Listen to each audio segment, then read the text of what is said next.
All right, we're gonna pop back up in here for just a brief update. Nina 2-0 Destroyer, Destroyer TT, actually had a fairly decent run.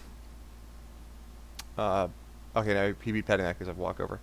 We're waiting on trying to get into Cham versus Dastin game number 2, and that.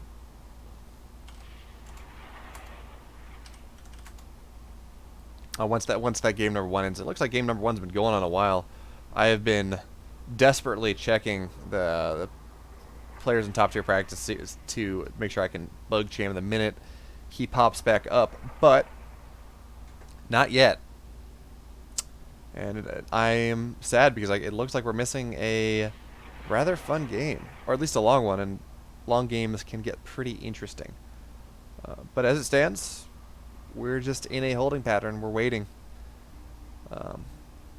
And we can go back to, I guess I'll just go back to a break, and when we come back, we should have Dastin versus Cham game number 2.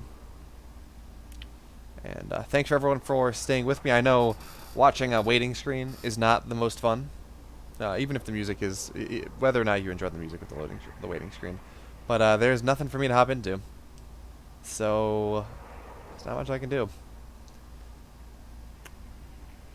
We'll be back.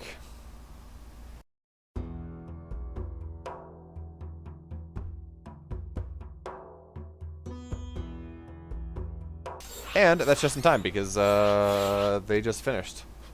Nice.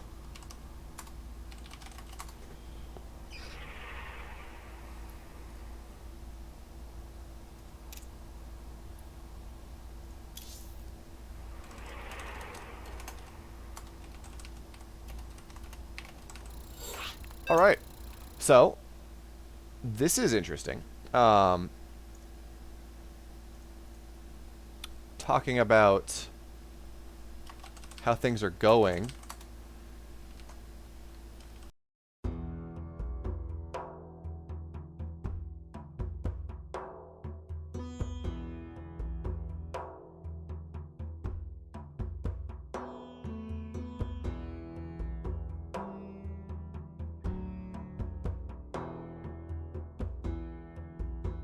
Shoot.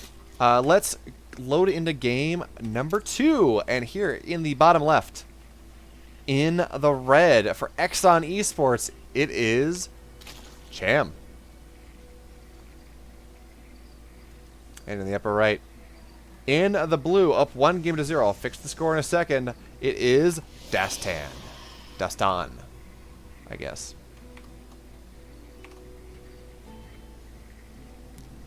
So, game number 1. I don't know what happened in it. I just know it went long.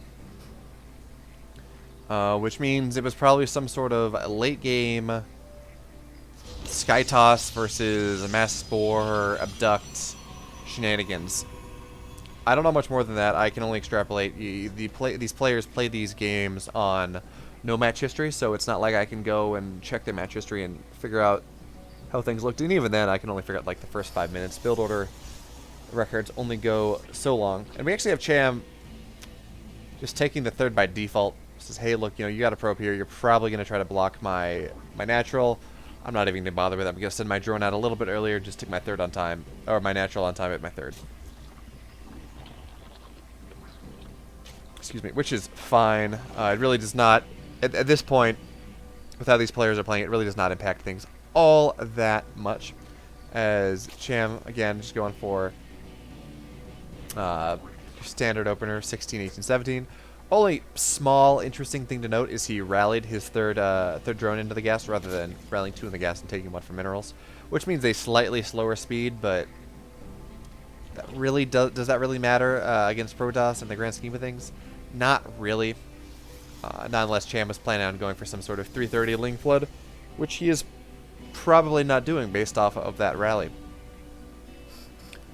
But anyway, we do have probe just doing a little bit of harassment. Does scout the third base, or does scout the natural. Scout that the natural is completed, and which is rather good information. This could be Cham going for something ridiculous off of 1 base, like a.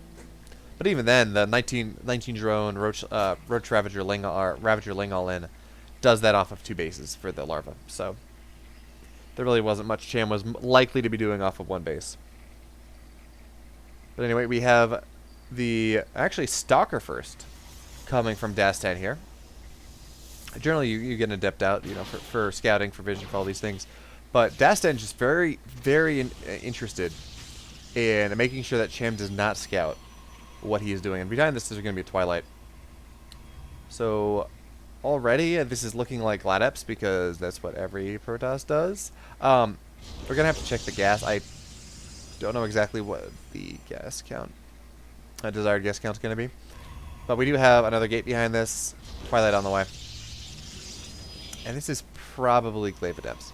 I could be wrong, and this could be DTs, but it's one of those two.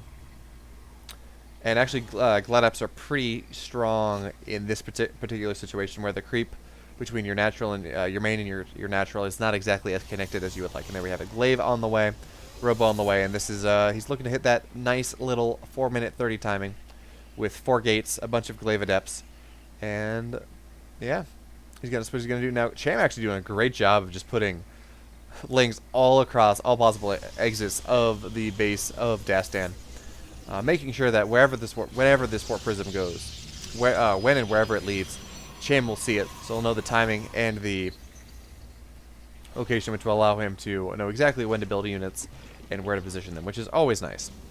As Adepts keep getting built, we have our second 2 gates just about done here. Warp Prism on the way, and we're about ready to turn up the heat. As Warp Prism just about finishes. And actually, this is a slightly slower version of this attack. I have seen that the Gladept setting up, starting to move across the map at like 425. And I don't know. I don't think that's a mistake in particular. I just think that's slight changes in the builds based off of who's doing it. Or it could just be that I'm remembering from a short map. But anyway, a bunch of lings just going to sit under this Warp Prism, make it really hard for any sort of drop-off to happen. And actually, a decent micro here, forcing the surround on the Warp Prism with the Adepts, as the Adepts go shade in, having shade a couple lings off. And lings actually sitting outside, ready for the surround, but the Queens are there, and that's not exactly a fight that 7 Gladeps are going to want to deal with. Now, 11, maybe 11 is viable, but actually, we do find... Okay, never mind. We're just waiting for the cooldown. As Dastan looks to move in, once again, going to be able to get rid of the creep on the way in, which is always nice. Any sort of extra creep allows you to translate roaches properly, do all those fun things. And the creep on the third base of the Zerg is now... Well, it's gone, which is nice. And I'd actually like to see Dastan cycle around, do the same thing to the other side. And he's going to do so, as he just continues to warp in more and more Adepts with a Dark Shrine behind it. As again... Well, I shouldn't say as again. And that appears to be the relatively common follow-up to what's happening here. Hey, thanks for the follow, Feisbuka. I really hope I pronounced I said your name right. If not, I apologize. I'm doing my best. Feisbuka? I don't know. Anyway, so once again, Dastan just putting pressure on, not overcommitting, just trying to get whatever he can as he continues to warp Adepts on and just really continue to force units from Cham here. Now, the one thing is he's trying to take his third, and Cham doing a great job getting his lair behind this and really delaying the third base. It's 6 minutes 30, and there's been no third taken, which puts Dastan really on a clock here. He either has to establish this third yesterday, or really get some damage done. Neither is going to happen, as the Ling counterattack is going to prevent any sort of idea that Dastan has of getting this third base. But what it does say is, hey, look, there are less Lings or no Lings with the army here. But I think that was a half-hearted attempt at third anyways, as Dastan's got Immortals behind this. He does have DT tech. And he just continues to build Adepts. There's a lot, 21 Adepts on the field at this point. And well, that's a lot of stuff. And actually, there's a couple. Okay, so DT's into the main, and that. Wow, I totally missed that. I'm sorry. Gotta get 7 workers, which is nice. Although we do have Cham immediately refilling on that count, and Dastan really just rotating into a 2-base Immortal Sentry push off of the back of this, I think. Although he is continuing to build workers, and he's at 53, so he's going to go try to take another third at this point. But man, it is 7:30 by now, and that is a late third. hard to get a lot done based off of that. But anyway, the Adepts still sharking around. Warp Prism just setting up Warpins in the middle. There's a couple DTs will go in, see what they can get done. And actually now Cham has realized that maybe I have enough. Although, that's a lot of Adepts, Cham. I don't know if you want to take that fight there. Not without the rest of your army. Actually, the Glaives are going to go in. You're going to see the rest of this army. Okay, pull back, pull back, pull back. And a bunch of Banelings morphing as well. And actually, Cham about to get an incredible surround here. 400-360 degrees. Adepts. And the Adepts are trapped, and the Banelings are crashing in. And there goes Dastan's army. It's no longer there. Meanwhile, there are some DTs in the main, and that's nice. Actually, they're going to be able to get this Spore Crawler, which is going to make life a lot harder. Granted, this is a lair, so not the biggest of deals. But Cham, the bigger story in this game at the moment is Cham's massive army moving across the map. He will cancel this third base with no troubles. And actually, the DTs will get cleaned up as well. Sure, he lost 10 workers for it, but that puts him on an even worker count with a massive economic lead. And I don't know if Cham really, there's only one shield battery at the natural. And that shield battery should go down pretty dang fast. The good force field, though, going to be able to section off 3 roaches to kill them off before the main attack happens. But we do have Baneling speed done. Roach speed is done, and +1 is just about done as well. So this is a terrifying attack from Cham here as he just continues to reinforce across the map. Now we do have a couple Adepts warped into the shading it into the natural here, trying to summon whatever he can to force Cham back. But I don't care what damage those Adepts do. They have to win the game. And, DT's in the main as well, which is nice. But again, this has to win the game, and Cham is just pushing it in with all of his might on the other side of the map. And I think the damage potential that Cham has here is far more than Dastan really has available to him, especially with the Immortal being mismarked and being forced down. And sure, this DT is doing work. 15 workers have gone down to that, but that's not enough. And there we have it. GG. We're going to game 3. Dastan folding under the, I should say, Cham refusing to fold under the concerted pressure of Dastan in game number 2.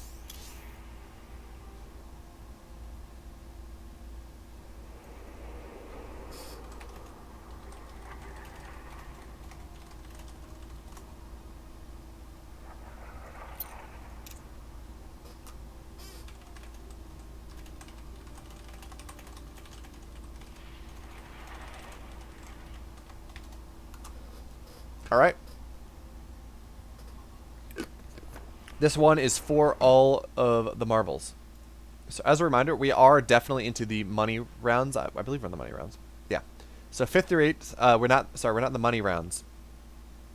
We are in the points round. So loser here gets 6 OSC points. You have to get into the you have to get to 3rd place in order to get the payout.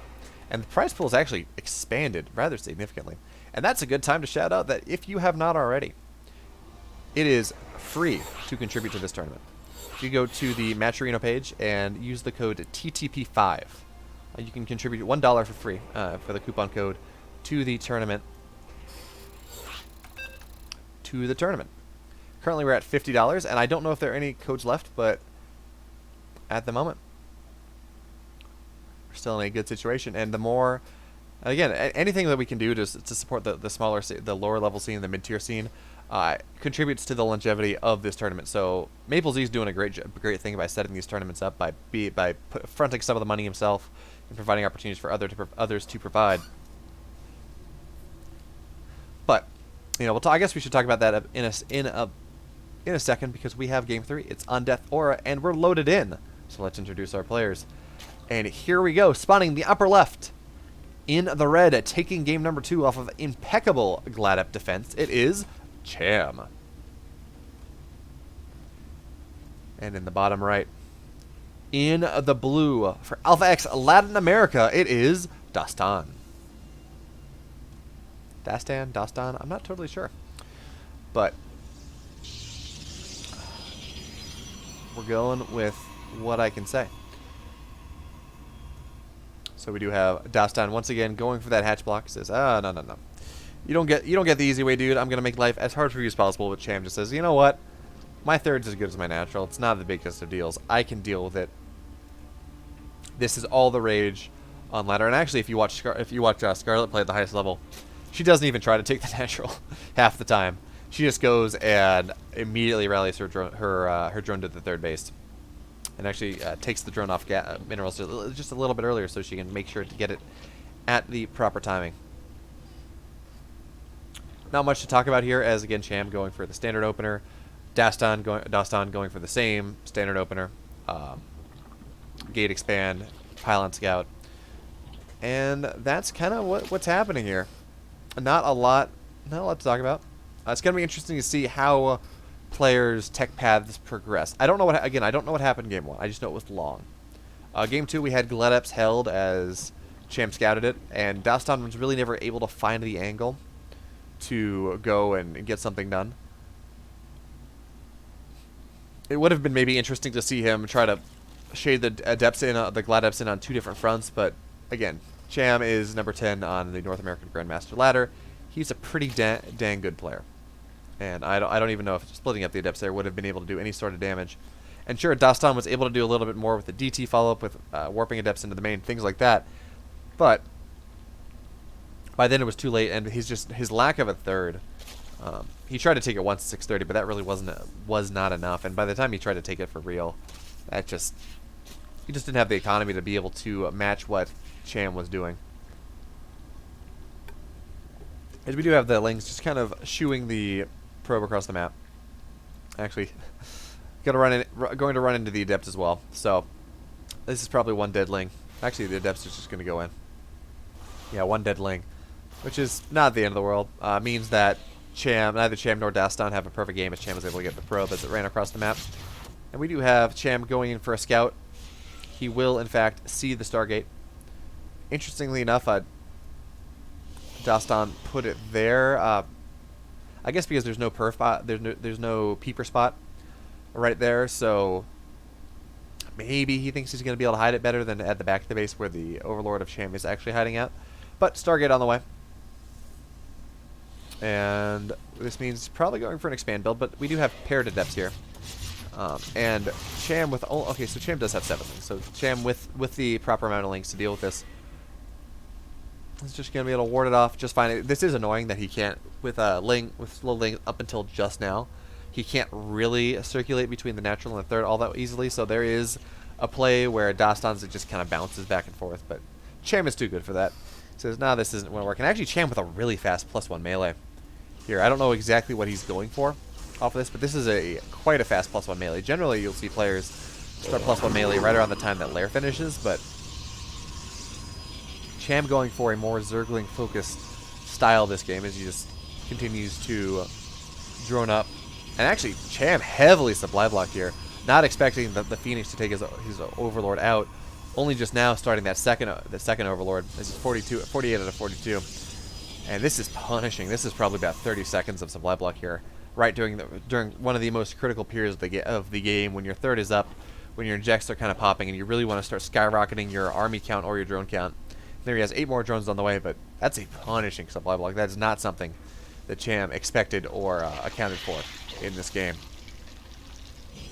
This Phoenix is doing good work, and behind that we do have... is this what I think it is? So we have a Templar Archives and a Robo on the way, as Dastan really shows no desire to take a third. And if he doesn't take one in the next 15 seconds, yeah, so 2 more gates on the way for a grand total of... okay, so there's the third. And that's just the Stargate timing. There has been a build I've seen on ladder, even at the higher level a little, where you kind of fake a third and you just go charge Lot Archon behind it. I can't imagine it would work on Cham, because a lot of it relies on misinterpreted scouting. But it is a thing. And so we do have the masses of Lings flooding across the map. Their job here is to try to cancel the third. And +1 is just about done. So that is what this early +1 attack was for that Cham got. And the question now is whether he will be able to do anything with it. Now, Lings are going to be flooded in. They will be scouted. Oracle sitting there in defense, and well, Cham's just gonna run back though. The Warp Gate doing a good job of keeping him away, as a bunch of High Templar are getting warped in, and they will be careful now, as it looks like Dastan wants to go for Archon drops with High Templar instead of Dark Templar, which is interesting. Is this the stats build? No, it's not. So there's a... oh, and he's actually... oh, no, Cham. Okay, there we go. Cham's going to be able to surround this. just barely not get the Archon. But there is a stats build that is Stargate into 6 Adept Harass, or in Stargate into Archon drops. And I don't think this is the stats build. I have not seen, I've only heard about the stats build. I haven't seen it, so I can't really tell you. But this is an interesting style that Dastan is going for here. Now, you know, to note, nothing happened from this Oracle, the Stargate. Not much happens. Oh, and actually, oh no. Dastan messes up. Lings are able to go down, and they manage to find the one of the Archons. The Archon goes down. So, oh no, I guess no, it's the Archon with no shields, and the other High Templar went down. Cham doing a great job just staying on top of this warp prism here. Says, look, I know what you want to do. I'm just not going to allow you to do it. Meanwhile, Cham droning up like mad, moving into Lingbane, Hydra Lingbane timing. That is just kind of the standard macro play in ZVP at the moment. And finally, Dastan's able to get those Archons up. But, man, it is 7:30, and I'm not sure what they're going to be able to do this game. Meanwhile, Dastan on a lot of gates. 11 total gates. So this is definitely not roboplay. This is Charge Lot Archon off of 11 gates. And I don't know how much I like it, to be totally honest. It's only 3 Archons. And Cham has a lot of Banelings. But we shall see as, again, wow, that's a lot of Zealots warping in here. As Dastan looks to move across the map and get something done. And, you know, to be fair, he is sitting at least a little, okay, as I say that, it's now gone. But this is, make no mistake about this, this is all in. Alright, there is no Forge on the map. There's only one Robo. No Storm is being researched. This is very much look, I'm just going to kill you with a large amount of Charge Lot Archon. And good luck defending it. Now we do have a bunch of Banelings on the way. So Banelings are the Charge Lot's natural enemy. And on top of that, it's +2 versus +0. So these Banelings should be incredibly effective. But we do have a massive Charge Lot. Man, I'd like to see that go into the 4th, I think. But anyway, Archon's getting in front as Charge Lots kite back. But man, these Archons are just dying, and I don't know what Champ can do, or what Dastan can do here. The Charge Lot's moving in from the other side. He just get cleaned up by these Banelings, and well, 77 army supply to 30, and I think Dastan, he just missed his timing. I mean, this can be a thing, but generally when I see this work, when I see this build happen, it's hitting at about 6:30. It's not hitting at about 9 minutes. There we have it. GG. Dastan falling to Cham 2-1. And we move onwards into the bracket. Cham versus Nina.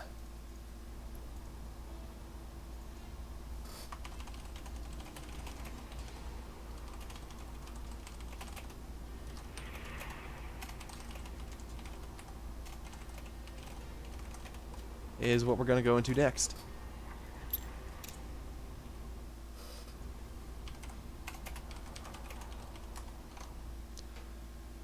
So on the other side of the bracket, nice little bracket update for everyone. We have MaxPax 2-0'd Marsman. Now Marsman had a great run. Actually knocked out Paco Mike, who knocked out B-Lord, knocked out the virus. Marsman knocked out the virus, who is a GM MMR player, even if he's not in GM at the moment.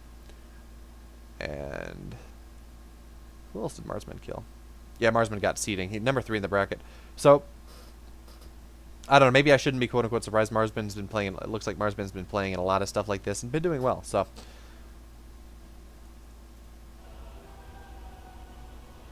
anyway, we're going to actually have a team kill, as it will be Cham versus Nina, both playing for Exxon.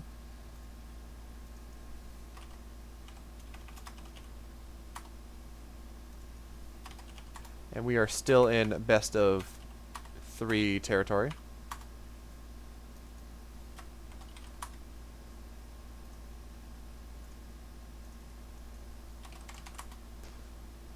But I believe they are dealing with vetoes at the moment, so we are going to go to a quick break. And when we come back, we will have Cham versus Nina, which very easily could be the grand finals of this tournament. Winner of this will take on MaxPax in the finals, and that's going to be a rather interesting series. All of these, Cham, Nina, MaxPax, are all incredibly idiosyncratic players. Very stylistic. So Nina loves her Stargate. Cham is a pretty aggressive Zerg, and MaxPax, just who knows what MaxPax does, man. He does some fun things. Although it appears that Nina is offline at the moment.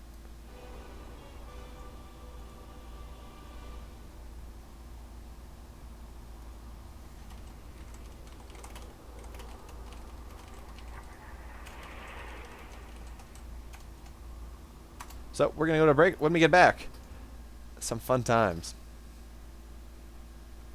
Don't go anywhere.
All right, wonderful. We're back.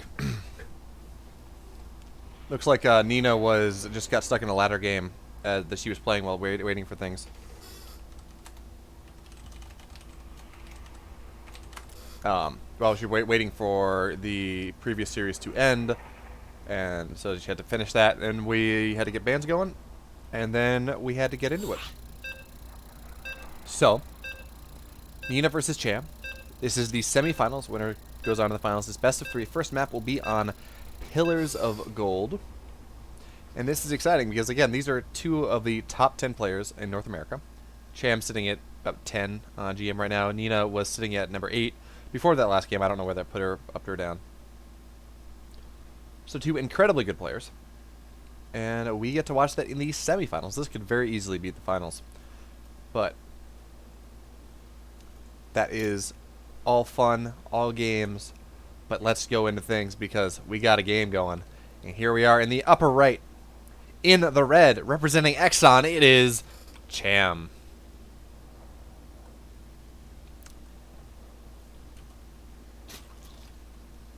Okay, my casting tool broke. Nice. And in the bottom left, in the blue, also representing Exxon, it is Nina. What is up? Yeah, I'm not sure what's up with this.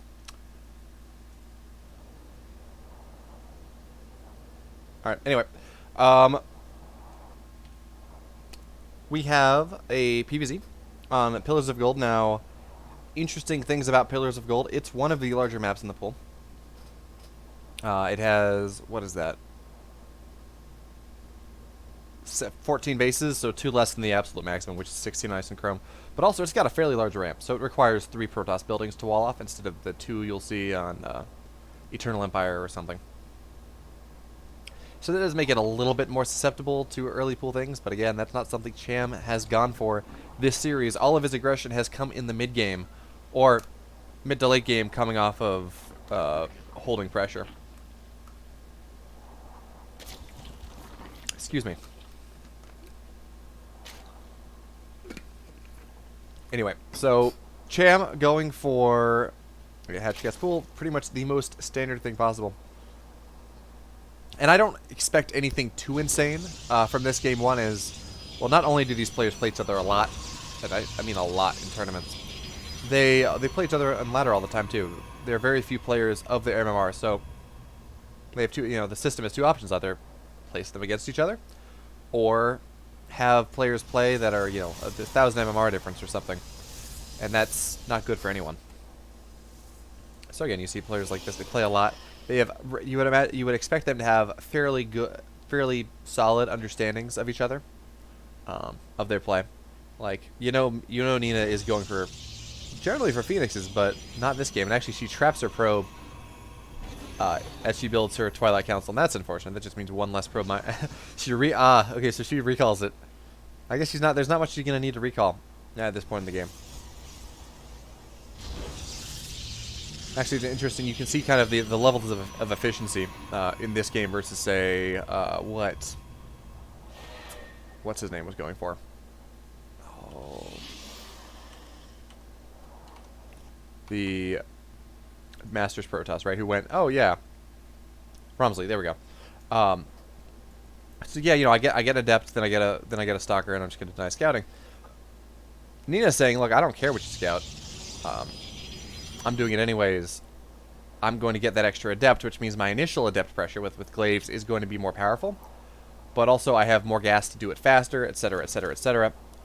So again, minor efficiencies of the pro players versus, say, lower level, where pretty much everyone is getting a stalker after an adept just for that scouting denial at 330. But again, at this, this is, yes, Thug Life. This is part of a tournament. This is the Top Tier Practice Cup number 5, put on by Maple Z.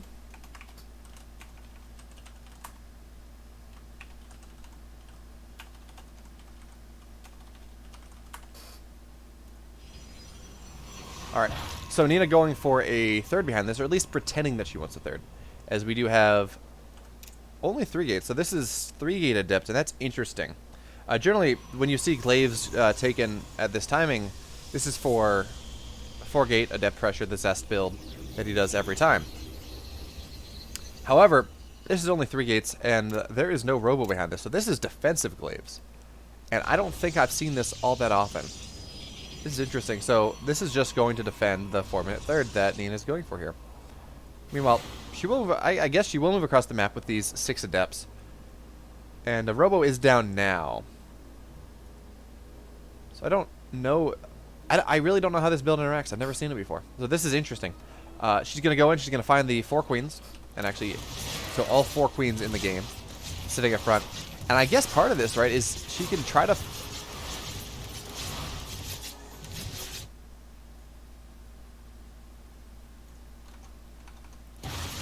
try to force Nina just to maybe overcommit, but losing 3 adepts is never good, as the adepts are able to get out. As I fix, apparently the bracket link I gave was wrong, and that's unfortunate. Oh, it included the period in the hyperlink. Ah, okay. Anyway. So now we have Cham moving across the map with his the build he showed in game number 1 against, game number 1 against Romsley. The Roachling Queen all in. Nina's at a better shot to hold this. There is an Immortal just about done. Only one though, and a bunch of adepts with glaives. So this is not the I have a Stargate, I have no robo, I'm just going to die thing that happened last game. Now those are actually pretty decent force fields here coming from Nina, although Ravager will be able to get out, and 2 Ravagers are going to get shaved off almost immediately. Nice splits from Nina there as she continues to affect her hold. There is a trigger in the battery overcharge now. And again, these are really nice splits from Nina, but these are just adepts against Roach. It's not the best thing, but she will push it back. Enough Clave adepts. And an Immortal behind this is Cham, you know, good luck. Although Cham with the 2nd round of reinforcements is looking a whole lot better here. But, you know, Nina continues to warp in her run as well. Only off of 3 gates, though, so this is 3 base. I would expect her to increase her gate count in a minute. At the moment, yeah, she's betting her money. Right, Lings are going to run in once again, and they actually will get into the main this time. And that and the Immortal will, okay, Immortal won't go down, but now we have Lings in the main base. Is going to either force a partial recall or a big warp in or something.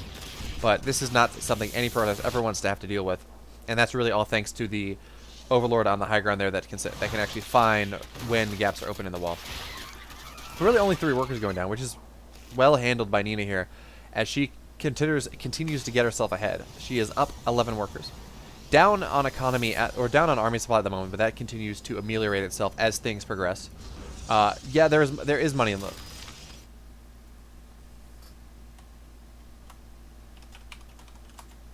I'm sorry, I'm responding. I shouldn't be responding to chat while I cast. Anyway, as Baneling's running this time, a good force field though going to be able to target almost all, if not all, the Baneling. That last Baneling hit's pretty significant, and these force fields are actually more of a curse than a blessing here for Nina. But even then, she shoves it back once again. And now with 3 immortals, I don't know exactly what Cham hopes to do over here. And now there are more Banelings on the way, and this is still a relatively small army from Nina. But the queens are gone, the reinforcements are gone. Blink is now ready. And Nina's actually able to blink to split as she goes back and back and back. Lets the stalkers attempt to soak these Baneling hits. As her army is heavily bruised and outside of shield battery range, and there's no shield battery overcharge ready at the moment. As these actually really good Biles finally hitting for Cham here, as he's able to knock out one immortal and severely damage another. But they're Nina pushing back once again, and this tug of war appears to be going progressively in her favor. Behind this, though, Cham not giving up, says, you know what, I am all in. I do not have a lair. There's no point in me getting any more drones.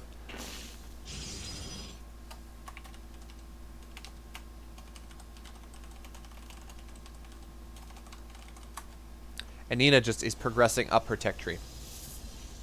As she even sets up a adept hit squad up in the upper left, attempting to further quash the economy that Cham has going for him here. Meanwhile, +2 is on the way. More mortals. Baneling's going to run in, but Nina with the quick blink says, no. Actually, the third Baneling morphing later, but this is one Bane without... excuse me, this is one Baneling without any sort of melee upgrade, so it's not going to do much. And there we have Cham going for what's most likely his last-ditch effort here, morphing a couple more Banes, but he's still on 38 workers. As he actually morphed, and even less mineral economy than he had before, as he morphed in another gas to try to maybe get something done. And Nina does not see this. Does not see this attack vector. It's actually, she's looking to move across the map. So this is actually going to be devastating here, as Lings find their way into the drone line, not sacrificing any Banelings as of yet, as just Nina is very insistent on, well, on Cham just needs to be able to kill the army here to have a chance in this game. And even with this nice angle that Cham was able to find with the extra, oh, there we have it, GG, with the extra shield batteries there, Nina more than happy. She affects the hold and wins game number 1. Jeez, I can talk. Oh yeah, Thug Life. So this is the, now that I have time to talk maybe a little bit more, this is the top tier practice subreddit's 5th bi-weekly cup, open to everyone. Although not of right now, we're in the semifinals. But the next one, I believe, should be in about 2 weeks. It's roughly bi-weekly. Got top tier players. We have MaxPax, Cham, and Nina as our top 3 at the moment. And there will be a 3rd and 4th place match. Nina taking game 1 in style. Just really a fantastic hold off of Cham's early aggression.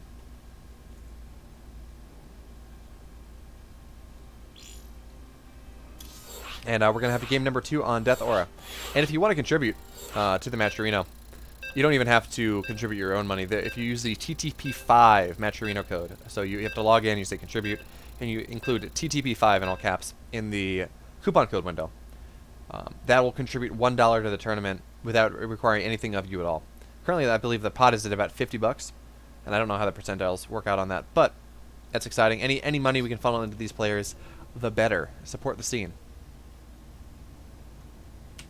But here we go. We have to game number 2. Let's introduce people. And spawning in the upper left, down 1-0, it is Cham. Hey, it works that time.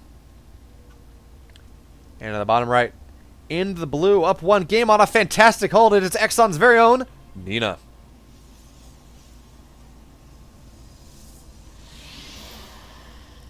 Nil novi sub soli. Nothing new under the sun for this game number 2. Cham not going for anything super cheeky. Nina not building a forge and going for cannons or something ridiculous. That's not really even her style anyways. as both players prefer all their shenanigans to happen in the mid game.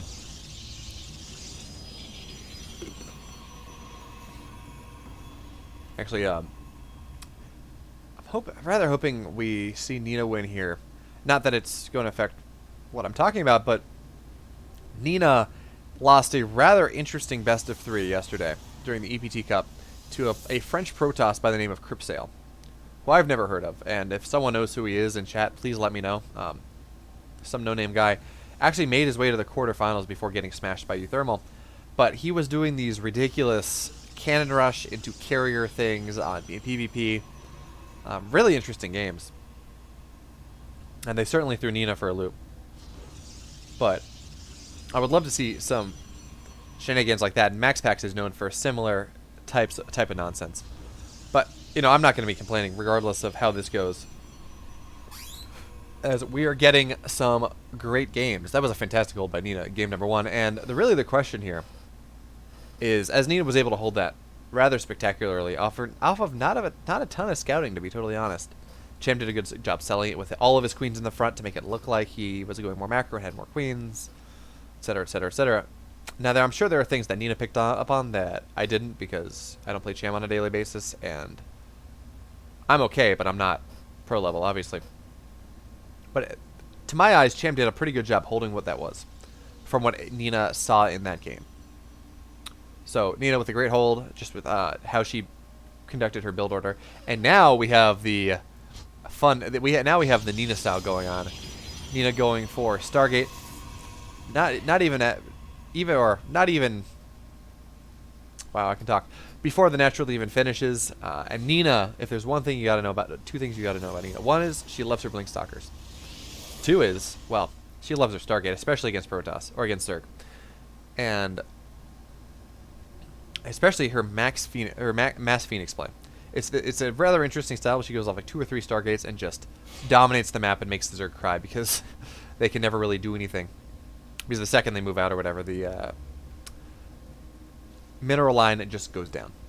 So we have a Phoenix first out of Nina here. It may be Phoenix into a couple Oracles, as then you have that situation that Phoenix runs in, lifts the Queen, and Oracles get kills. But Cham will see this. Meanwhile, Adept Shade going in. Not really going to see a lot. Just going to see... Oh, actually, this Shade finishes. That's got to be a mistake from Nina here. Although, Ling's not responding to it, so the Adept will get out. Actually, no, the Adept won't. Nina's showing Invasion too long. And actually, Cham building a decent amount of Zerglings at this point. Going up to 12. Okay, 12's not insane, as I guess he just wants to go and maybe put some pressure on the third of base of Nina. Say, hey, look, you got your third down at like 3:30. That's ridiculous. That is really fast. I gotta punish you at least a little. But Phoenix moving across the map, and there's actually not a lot on the ground here for Nina to be able to defend. It's 1 Adept. These links should get this cancel, which is unfortunate for Nina. These 2 Adepts will, in fact, they've got a good spot, and maybe this buys enough time for the Oracle to come out and prevent. Actually, it looks like I would have really much preferred Cham just focusing on the Nexus here, because as it stands, Cham is not going to get it. And while that's not the biggest commitment, Nina is getting away with a 3:30 third after Stargate, that's a little bit greedy. I might even say it's a lot greedy, but this is Nina we're talking about, and Nina does some fun stuff. She's able to start inflicting her will upon the map, getting that Overlord as it goes home. And we just have more Lings across the map here. Cham not content with being cleaned up that first time, says, look, you know what? If 12 Lings didn't work, how about 25? How about 30? And this should get the Nexus. The question, though, actually, no, it's not, as Cham is not focusing on the Nexus. And Nina with a great wall off and 2 Oracles is actually going to be able to clean this up. And the gate's going down, and we have Oracles running out of energy a little, but Cham's just going to run in, try to get some probes. Going to get a couple. But again, this is not the end of the world, as the wall off is canceled, and the Oracle's just going to keep killing these Lings. But Cham not done, continuing the Ling flood aggression, and every time Nina thinks, oh yeah, I'm fine here. It's all good. Well, there's yet another wave as Cham just continues to flood links. And actually, here come the queens on top of this. And this may be too much for Nina to deal with. As, what does she have, really? Oh, she does have an immortal, I guess, but there's not a lot of stuff that deals with mass ling. No glaives, whatever. And the lings are actually, lings have +1 now, and they're able to get on this immortal. And more lings on the way, queens on the way, and there's a Nidus behind this for a continuous queen ling reinforcement. I'm not even sure if you need the Nidus to reinforce lings, but the queens, it's nice to have it for the queens. And Nina doing a good job defending her third. I will give her credit for that. Cham has not been able to take this down, but we do have the Nidus on the way now. And, you know, honestly, this Nidus might even just be for creep, as that allows the queens to maneuver a little bit more. Lings are going to go in for the surround, not exactly get it. And she's doing a good job of stalling this out. I mean, Cham is only up 10 army supply. Granted, it's all there, and actually, Cham setting up for some nice bouncing around as Nina tries to bounce around the base. But now we have the third base is fully penetrated, fully exposed, and it will finally go down. Meanwhile, that Nidus is not going to complete. But with 5 queens and a whole bunch of lings, Cham is continuing this.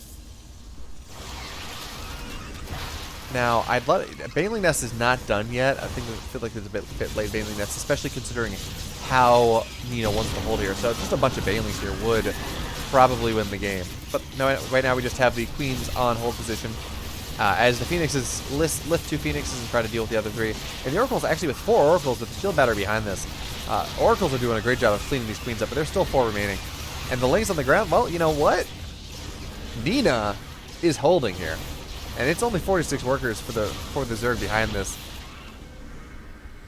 And, you know, that was a great hold from Nina there. Once again, Cham up to his nonsense, and Nina saying no. But we do have Banes behind this. I mean, 3 more queens. And the question is not, does Nina hold version 1? It's not whether Nina holds a version 5. It's whether Nina holds at the end of things. Whether she's able to establish enough advantage that says, hey, not only have I held, I'm in a position where I can win the game. And I believe she's probably she may be in that position at this point, as Cham really has given up. He just put everything back in the Nidus, brought it back home, and is droning up behind this, moving into Hydraling Bane. No Baneling speed even started yet. And with these 5 Oracles that Nina has on the map, soon to be 6, I think it's going to be difficult for Cham to really get too much done, I think. More power. The one thing Cham does have going for him here, sure, he's got +1, so he's up on upgrades on the ground front. That, and he does have a third base, so he's relatively up on economy. Oh, he is up on economy, and because he was able to get the third base of Nina, and that has not yet been reestablished.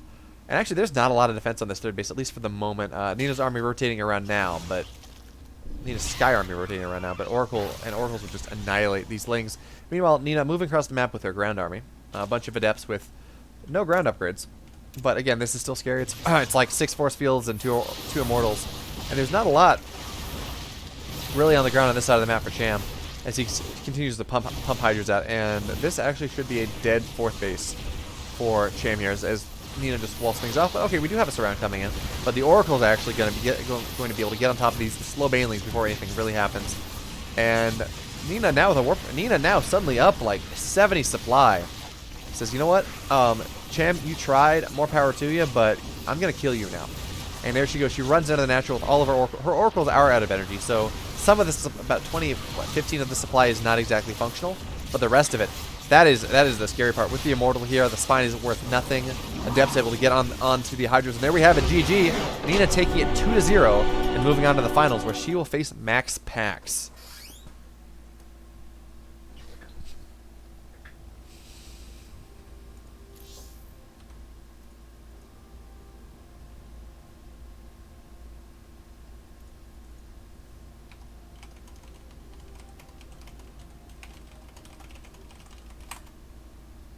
Actually, what a game from Nina. Strong, solid defensive play. Says, hey, Cham, throw your best at me. I will deflect it. But anyway, so she will move on to the finals to face Max Pax in a best of 5.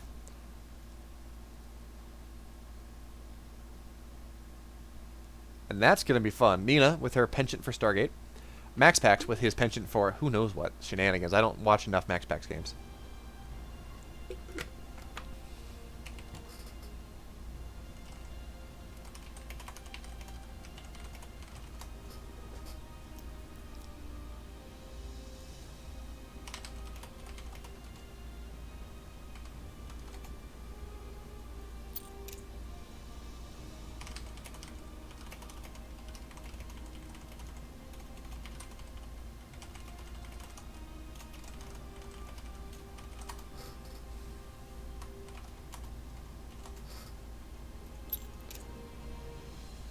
Alright, so we're waiting on Max Pack's Nina bans. Good question. Where is Max? Although Max Pack's is not in lobby, is not in chat at the moment, so who knows? It is. Is he Danish? Yeah, Danish. So what time is it in Denmark right now? It is 3:30 in the morning, so he may just have fallen asleep. Always a possibility.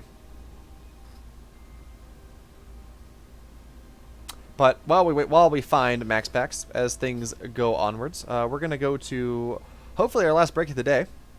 And when we come back, we will have Max Packs versus Nina, or barring that, we will have Cham versus Marsman. But we prefer to cast the finals and not have Nina just def win the finals. So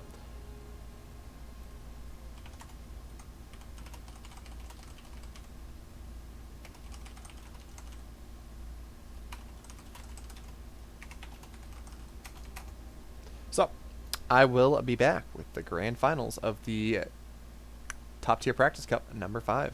Don't go anywhere.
All right, we're back. And it's another team kill. Max Pax is also playing for Exxon. This is a best of 5, but no one has won anything yet. All right, so it is like 3:30 in the morning for Max Pax at this point. So one could expect him to be playing a little groggy, but on the flip side, he's Max Pax, and he is insane, and he has that young Danish spirit, young Danish blood roaring in his veins, and he brooks no challengers. He has stormed his way to the finals, where he meets Nina, one of America's best.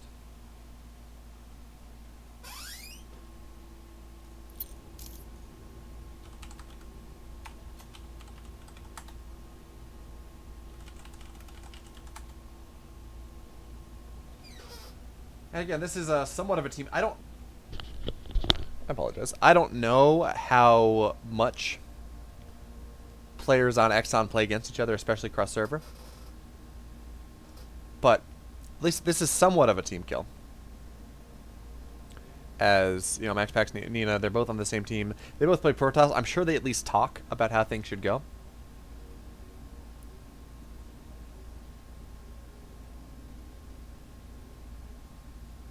All right, as we said, yeah, just making sure that I guess Nina's taking care of something. Be ready to go in a second. So first map will be Death Aura.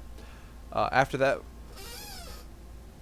okay. So and we'll find out what the next maps are as they come, as we are about to start. Okay, so it looks like they're sitting in lobby finishing their bands up. Oh, hey, Max Pax. You probably let's turn my mic down a little actually. Probably should. Well, we're at a almost 3-minute delay at this point.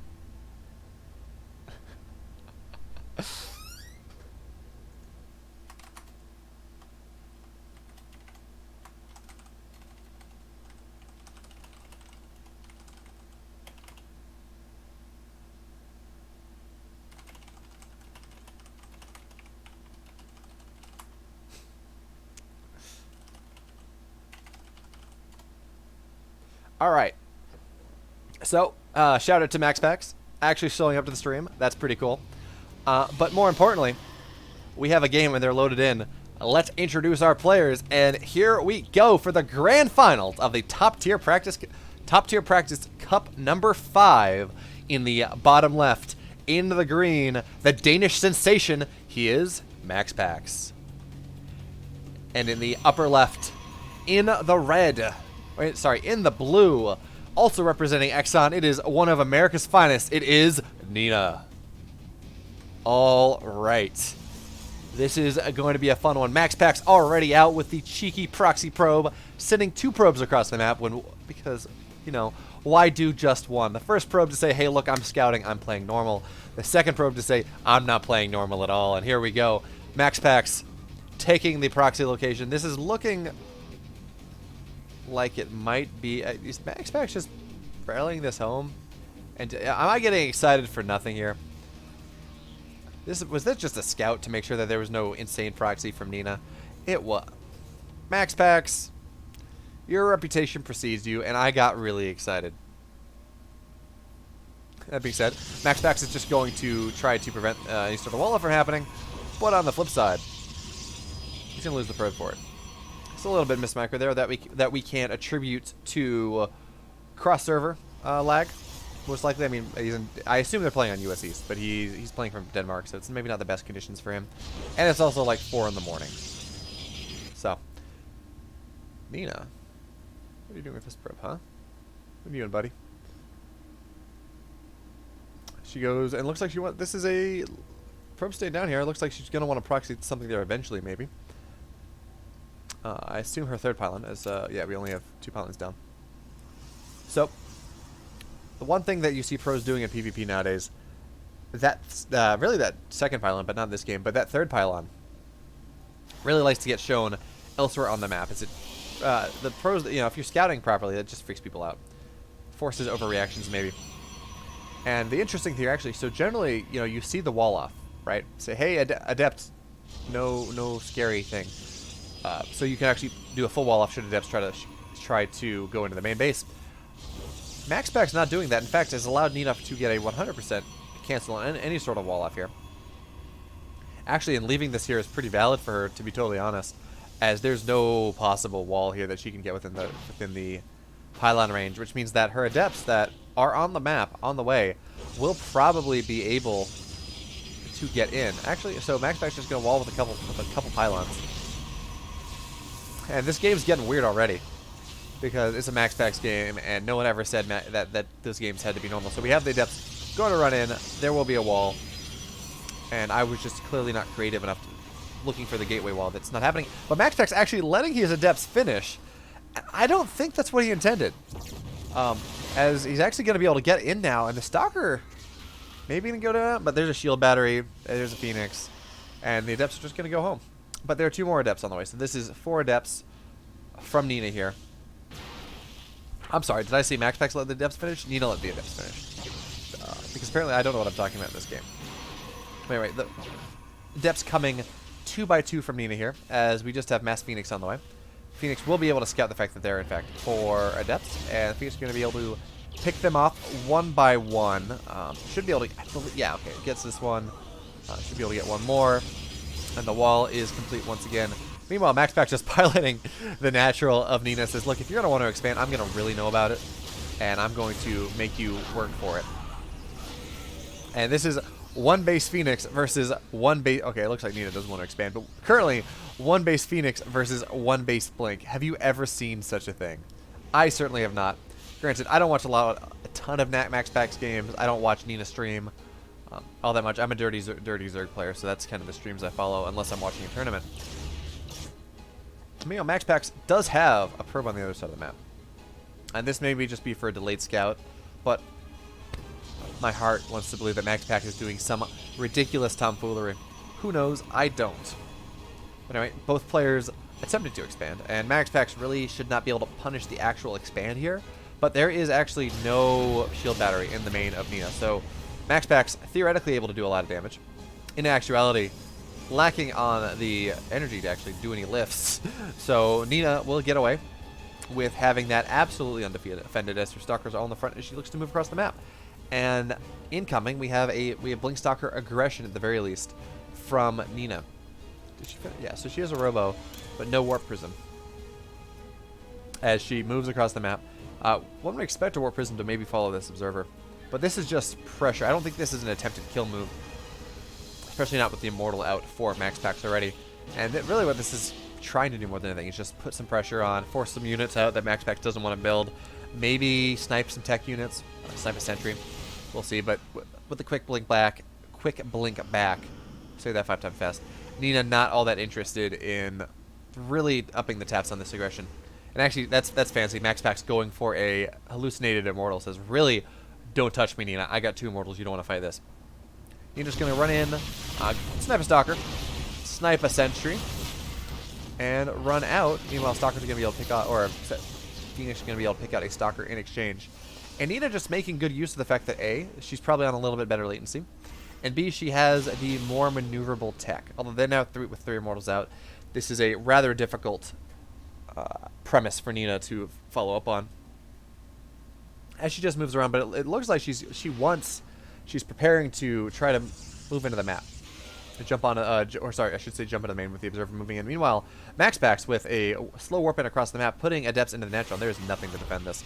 So Nina's going to have to go on a quick pull. 2 workers going down already. Meanwhile, Stalkers in the main. And Stalkers have a lot of damage. You can do just as much damage against probes as anything else. Meanwhile, the Phoenix will lift things, but that is a full recall forced by Nina here. And MaxPack's doing the most damage, finding himself up 4 workers in this game number 1. As the other so some of the Stalkers blinked away and some were recalled. That makes sense. Yeah, they were not clumped up enough earlier. What I will say, what Nina does have going for her here, is she is on 3 bases. Well, she will be soon. Her 3rd base is just about done, and the idea of MaxPack getting a 3rd is not yet a twinkling in his eye. As he just powers up on 2 bases, just massively increases his Immortal count, going up to 4 already. And just, again, 2 base power, Phoenix Immortal, which is a style. Actually, this is roughly the style. And MaxPack, if you go into carriers, this is kind of what Cryptsail did on Eternal Empire to Nina when he knocked her out of the EBT Cup yesterday. Eternal Empire was game 3, and we just had Crypt Sale going Phoenix Immortal with have her to spend the minerals, and that was incredibly successful.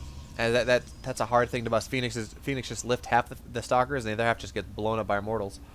So Phoenix just going to shark around as Max Pax continues to build them off on Stargate. But this is not quite the Phoenix Immortal style that we saw yesterday, as there's a Robo coming down. So probably Disruptor Immortal?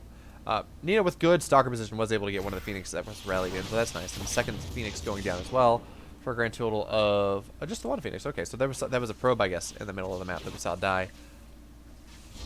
As Max Pax looks to establish another pylon, this time a little bit further back. As he just values his counterattack potential. Max Pax finally taking a third at 8 minutes into the game. But I don't think he's all that sad because, again, he's below on economy, but he's definitely up on tech. His power units, the stuff he has is a lot more powerful than he has. Actually, he's going to get in the mineral line here and get 5, 6, 7 drones. And he's going to trade a Phoenix. Okay, so 5 workers, 5 probes, and he's going to trade 1 Phoenix for it. Not the worst trade, to be totally honest, and it's keeping Nina honest. Because while Max Pax only was starting the third, they're on similar worker counts. So the economy really is not skyrocketing in Nina's favor as one might think, because again, roughly same amount of work counts. Now it's starting to pull away from Nina here, but Max Pax's third is finally complete, so he's only 2 full worker cycles behind. Not the end of the world here, as he continues to produce disruptors 2 by 2 and catch up on that +1, as Nina really has not thought to start her +2 yet. And Nina going to Blinkstalker, Chargelot, Immortal, Chargelot, Archon behind this. The more standard PvP style. And honestly, Chargelot Archon is not all that amazing against mass disruptors here. It really is. I mean, if you think about it. Just Chargelot, well, okay, to be fair, Chargelots can be good as disruptors do friendly fire, but at the end of the day, they're just clumps of units that, and especially with Archons, but clumps of immobile units that disruptors are just going to keep blowing up. So Max Pax will scout this move out across the map and actually probably lose his observer here as it gets into the range of Nina's observer. But the important thing is he saw the move out, and Nina, because that, has decided to move out, or to return back, but I actually just take a different path. And Max Pax, mineral line's open, buddy. Oh, okay. But Nina going back at this point, I guess faking things, not quite comfortable with moving out quite yet. And now we just have Max Pax on just double disruptor duty at all times as he goes for a fleet beacon. And again, Sky Toss is really good this map. The open airspace here, open airspace outside the third, make that style pretty viable. Meanwhile, Nina establishing her 4th base and just continuing this trend of Max Pax playing a little bit more defensive, a little more tech heavy, and Nina just saying, "Look, I'm gonna kill you with units, man. I'm gonna go up. I'm gonna massively go over your economy." But I mean, Max Pax is making it hard. You got 4 cannons, a couple shield batteries in every base. Thanks to bug the zealots out as they run in, so the disruptors can just go hit things. The one thing though is the Phoenix that is such an important part of Max Pax's army are not with it. They're not there. They're just sitting they're sitting outside the third arena. And Max Pax going to fly in. Probably not going to deal with anything here, but there's really not. Actually, just by his presence, he's able to deny things. But now we have Nina's full attack in. Disruptors on the way. Good splits from Nina here. And, you know, yeah. So, look bad at first, but that second disruptor shot, and Nina or Max Pax with a fantastic ult here as the Phoenix continue to run it and just deny a base from mining, even if he doesn't get a lot of workers. But the recall has been forced from Nina here, and she should be able to cancel this third. Oh, actually going to blink in this 4th, but going to cancel in the main, kill a couple pylons, and just warp in a ton of stuff. But the Phoenixes are back now, and this means this Warp Prism is dead, gone from the world, and the Archon that has been dropped in is in fact also dead. Not exactly the most auspicious trade for Nina here. However, she will go and try to target the 3rd down once again, but there's no vision on the high ground, so Nina probably not going to be able to take that 4th. And Max Pax suddenly up 30 army supply instead of down army supply. Thank you, Maples. I love you. Thank you for giving me the opportunity to cast this.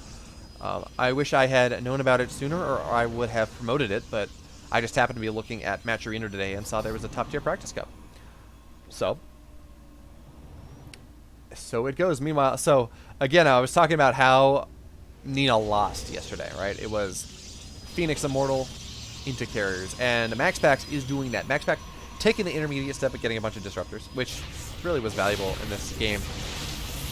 But now we're on carrier tech. We have +1 air completed, and sure, Nina's going to be on +3 ground eventually versus the +1 of MaxPax, but does that really matter when MaxPax is not building ground units? The only ground units he's building are disruptors, which they're spell units, right? They don't care about attack upgrades. They don't care about armor upgrades. As the big damage they do is a spell. I mean, they care about armor upgrades from defending themselves, but Protoss don't tend to get armor upgrades in the mirror matchup anyways. Not efficient enough. So now we have Mass Cannon, Mass Shield Battery coming down for MaxPax here as he continues to shore up his position in this game. As actually MaxPax doing a good job of sniping the Observer before Nina can snipe his. And now we have Disruptors on the way. Nina coming in with another Observer. So again, the advantage Nina has here, while she is down on tech and down on army supply, is she is much more mobile than MaxPax has any hope to be. Carriers are slow. So what that means, and I should say, Nina is up on economy just a little. But what I should say, so carriers are slow and it's hard for them to be in every position at once. And what that means is this Mass Blink Stalker Force that Nina has the potential to find damage down, sharking around, especially once it hits +3. I'm just doing things, but now that the Disruptor's down the way, she's going to shave one Stalker off. But hey, it's free trade, it's free damage. And MaxPax will take any of that. He's ahead at this point. Oh, okay, he doesn't want to lose the Phoenix. That's unfortunate. But the Phoenixes are out, and Nina's just trying to shave some static defense away before blinking out because she cannot fight this army. There are 7 carriers, 2 more on the way. We're going up to a lot of carriers now. That Disruptor, that does not want to be there. What you doing, Disruptor, man? Don't be doing that. But now we do have Nina moving in once again. I guess going to try to maybe blink on these carriers, but again with Disruptors behind, not exactly worth it. Now the question though, we're going to see is yesterday when Nina was trying to deal with this style, she got Storm and said, "Look, I'm going to storm the Interceptors." But the way Interceptors come out, by the time she was casting Storm there, the Interceptors were already over her opponent's army instead of hers. So it wasn't all that useful. But Nina, acquiescing to the eventual end game of this, is, look, I'm going to plop down 4 Stargates, I'm going to put a fleet beacon down of my own, and I'm going to get carriers, or I'm going to get Tempests. Okay, so those, you know what? Surprisingly good Disruptor trades. I thought they were going to be absolutely in favor of Nina there. I thought she had the balls out first, but apparently not. And now we have Nina, again, putting pressure on the map, just trying to see what she can get done. But on the flip side, we do have MaxPax seeing into the future and saying, you know what? What is the counter to carriers is Tempest. So I'm just going to get some of my own Tempest, and I'm just going to be ahead of you in army supply or in upgrades. Nice connection from MaxPax there as we go bowling. Now this one, yeah, not as great as the Immortals continue to be shaved off, but really Immortals are not exactly something you want at this stage of the game. I honestly wouldn't mind to see MaxPax just kind of run them away and just try to snipe a base or something, because they don't do what you want at this point in the game. As MaxPax finally aggressive at this point in the game. And that's just a lot. It's just a lot of Blink Stalkers for Nina, as the Phoenix are going to run it, get the nice lift. And this is the first trade that MaxPax is able to get in a while that he can really take advantage of what he has. But Nina actually taking advantage of the Fastulons. I don't know what you want to call it. The speed zones on this map are actually going to be able to run around the army, blink in, get 2 Tempests, get the rest of the Phoenix. And actually, this is transcendent map movement from Nina here. She's able to once again abuse her mobility. That being said, the longer she tries to stay in one place, the worse trade she's going to get. And MaxPax, MaxPax losing 2 Disruptors there for free. That's not even I mean, it was good Nina micro, don't get me wrong, but that was just him moving Disruptors ahead of the army. But again, the question here is not can Nina run around the map, it's what happens when MaxPax forces the issue and says, hey, look, you can only retreat so far. I need you to actually stage a defense, so I'm just going to take all your bases. And that is the scary part here, as this is a massive army for MaxPax. A bunch of carriers. Now, we do have 4 Tempests on the way for Nina, on top of the 7 that already exist. And you know, this may just be enough, especially with Stalkers moving to counterattack. 11 Tempests. That's a lot of Tempests. And it's going to be very difficult for Nina, for MaxPax to get on top of them. Well, you know, undefended like this, actually, with the Stalkers not there, MaxPax is going to dive on top of this, and Carriers have greater reach than Tempest do, apparently. So Nina left with no recourse but to jump onto, to try to base trade here, as MaxPax is on top of all of her tech, on top of their Stargates, and Nina's really not going to have an answer to these Carriers at any point in this game anymore. Now, I'm not even sure Nina can break this. Okay, so now able to get the pylon and going to jump in. But MaxPax, his play, he's going to take out all the tech and he's going to recall home. +3 on the way, and I don't believe Nina's going to be able to stop that. We'll be able to kill the Disruptor that's coming out, but that's about it. And we have the recall force now. A trade of a base and all the tech versus just some workers, just a little bit of tech. And this was not the play for Nina here. She relied on her Tempest as the counter to the Carriers, but when you have that much Carriers and Tempest besides, and nothing to defend on the ground, I mean, Tempest just dive on it. Carriers just dive on it. Now we have MaxPax up 30 supply, but more importantly, he's up 50 army supply.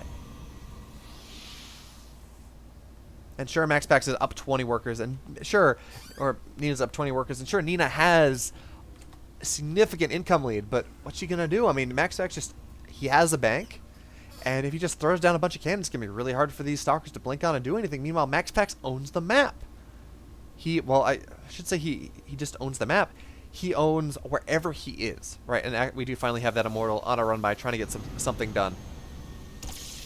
As, again, it's not useful to disarm whatsoever. Now, we do have Nina blinking in. Once again, going to be able to depower all the cannons, the shield battery. But I don't know if it's worth it. Again, Nina, excuse me, MaxPax once again on Nina's tech, able to kill the fleet beacon. And sure, Nina's able to get a base. Great, amazing. I will say is I don't believe there's a recall left. So that's problematic. And this one Immortal doing a great run by going to be able to get a gateway. So we are in full-on base trade territory, and I'd actually like to see MaxPax move some of his soldiers to the other side of the map at this point, because, again, Nina does have the mobility advantage here. And sure, can she fight this army? Hell no. Can she outmaneuver this army? Can she take out the bases of her opponent while things are happening? Probably. As she succeeded in taking 2 bases down. Now, there are a decent amount of Carriers sitting in the main base of MaxPax here. As he spends his bank to try to get things up, but Nina is not going into that main base until the very last minute. She's just going to kill all of the expansions with this mass Stalker play, as she dives and ducks and dodges and dives and ducks. If you can dodge your Rent, you can dodge a Blink Stalker. But again, the Carriers are doing a good job here, and the Stalkers that are warping in are not even warping in to defend. They're just warping to try to do more damage. And we are at no player mining. Nina mining a little bit because she does have this, I guess main base at this point fully done. And now we have the Blink Stalkers on the way, gonna just blink on top of everything, able to get all the Disruptors first and foremost. And this is Nina's shot, and maybe she cannot fight this army. She thought she could, she tried, and this was not the play, Nina, as she just dives on top of it and loses everything. And there we go, MaxPax taking game number 1 off of some late game carrier play, using the map to his advantage at the end of things. Even if Nina had it, Nina did a great job moving her way around the map, really abusing the fact that Carriers don't move fast. But MaxPax able to catch at the very end, Nina making the poorly informed decision of blinking onto those Carriers, thinking maybe I can get it, but having to focus the Disruptors first meant Carriers just did too much damage, especially with +3 being done, and no shields on Nina. So we're going to move on to game number 2, Golden Wall. MaxPax with a 1-0 lead. And what a game number 1. The clash of styles, the clash of titans. One player saying, look, I don't need high tech. I'm going to beat you with my superior mechanics, my game sense, my ability to play the map like a piano. And I believe Nina does play the piano. I believe it's in the background of her streams. So, play the map like she plays her piano. On the other side of things, we have MaxPax saying, you know what? I'm going to create the Death Ball.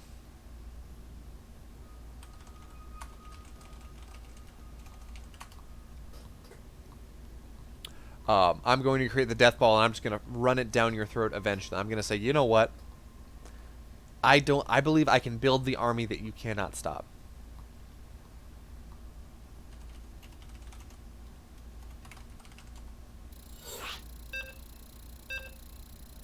Alright, so hopefully Nina's able to swap her race.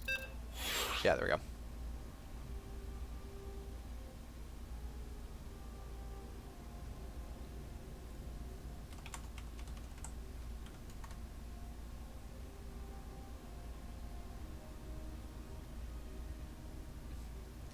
All right, so we got it fixed. MaxPax just dodging out of time, dodging out of the lobby at the last second, playing the hero.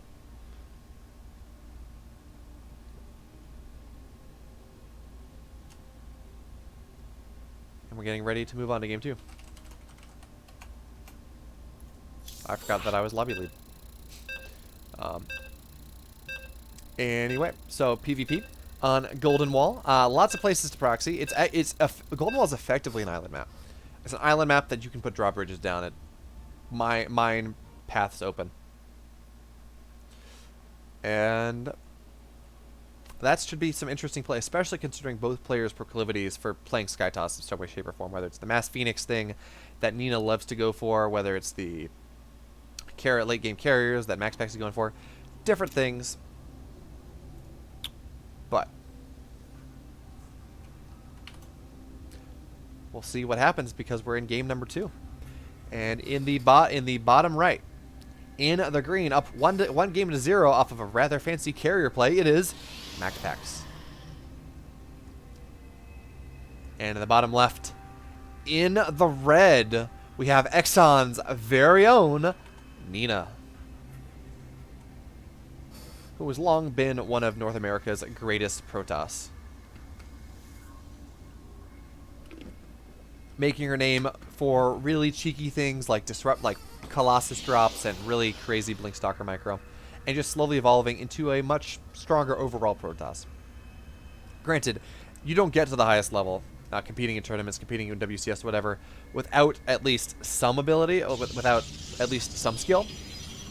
But again, Nina really has been taking it to the next level as of recently. Not just saying, I'm going to kill you because I play weird things and you may not know how to handle it.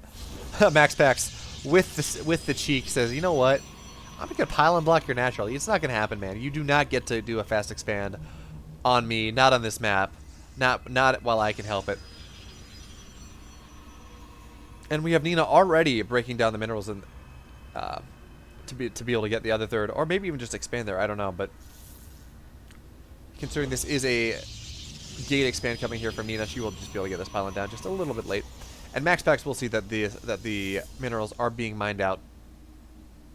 Which MaxPax, you dog, you dirty trickster. Actually, good trap from Nina there. She's actually just gonna go expand in the low ground. There's the pylon is blocking. And MaxPax with the gas deal says he wants to maybe do something crazy. Maybe just a little.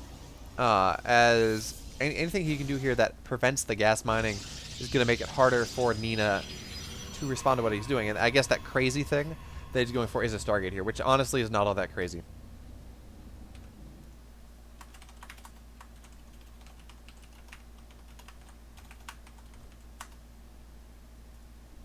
Not all that crazy.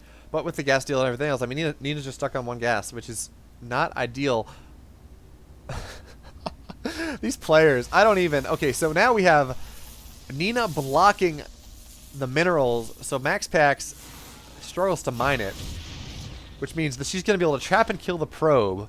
It's trying to open up the wall, so MaxPax can't just get through there and start harassing her third.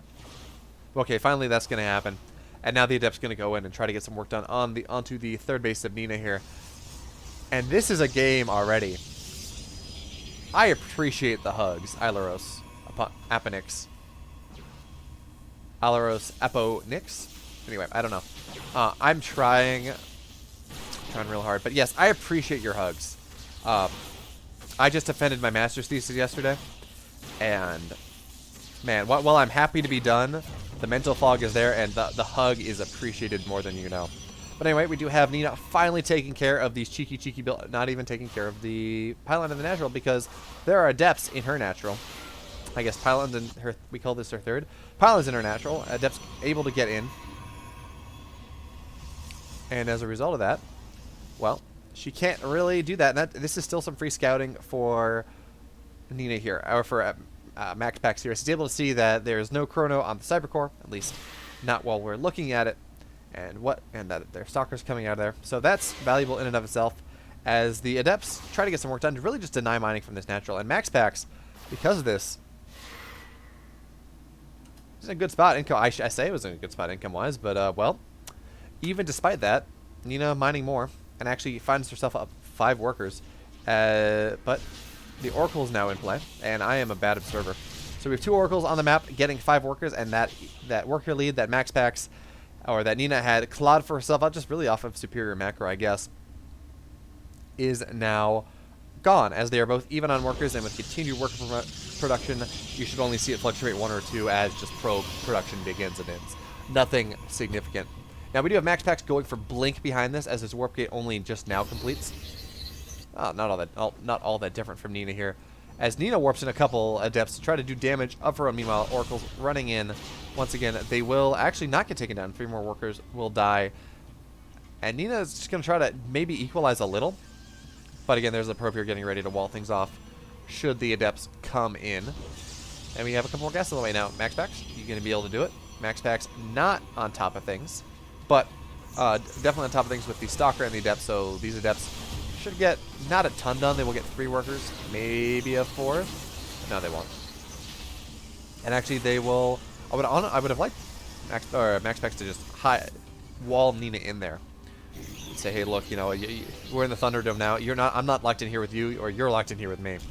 But it does not do so, and the Adept is free to reign once again as the Oracles shark around, and this pylon will finally go down here. Meanwhile, Max Packs roaming into the natural of Nina, but really not going to be able to get a lot done. There are 4 Stalkers here. Oracles not all that useful for the time being, but there is a timing coming up for Max Packs here, as he will have Blink far before Nina. Excuse me. My voice. I've been talking a lot the last couple days. Again, thesis defense and then casting missing. Alright, Max Packs going to be able to get rid of that proxy pylon. I missed what happened with the Adept. I assume it was... Yes, it was killed. And Max Packs, again, finding himself a little bit behind on the worker count. I imagine this is just a little bit of slowness in terms of building workers. It's not a lot has happened on the... He's definitely killed more workers. But anyway, we do have the Blink Stalker force of Max Packs running in. And again, this is a nice Blink timing. But Nina's army just looks a little bit bigger, a little bit scarier. So I don't know how much he's going to be able to get done here. But behind this, we do have a Dark Shrine. And Max Packs going for the Blink Stalker Dark Shrine and actually able to get Oracles into the natural. So that's what this was. This was more of a pressure while I kill your workers thing rather than I want to kill you thing. Oracle's going to go in once again to get a couple more workers. Not even this one Oracle has survived on 5 health so many times. Max Packs, your control is impeccable. I love it, even from Denmark. Oh yeah, no, Iluros. I start my PhD in the fall in robotics stuff. I get to move across the country because I'm in Arizona right now. And not only was it like 120 degrees yesterday, with the heat index of like 140, we are the national capital for coronavirus cases. So I'm excited to move somewhere where that is not the case. But yeah, it's PhD is a lot of work for not a lot of pay, but at the end of the day, you know, you get to call yourself doctor, and that's worth it all, right? Definitely, 100%. Nina with a lot of stalkers getting ready to move across the map here, and actually, well, that's a lot of. Now, is there an observer? There's not an observer with this army, and actually, Nina is going to be able to go do stuff. Meanwhile, DT on the other side of the map actually doing a ton of damage here, as actually he's just going to target the Nexus down. I don't know if is there a robo? There is no robo for Nina. Nina's going to be on 1 base. My goodness, this is disastrous here. There's no robo for Nina, so the DT is warping in as well. Going to hold this off, and Nina, there we have it. Max Packs taking game 2. My goodness, that cannot have been intentional. Did Nina? I feel like every game you get a robo. And Nina, I don't know whether Nina forgot it or just was relying on cannons that weren't up yet. But even then, don't you want a robo for your... Don't you want a robo for reinforcements? I don't know, but Max Packs is up 2-0.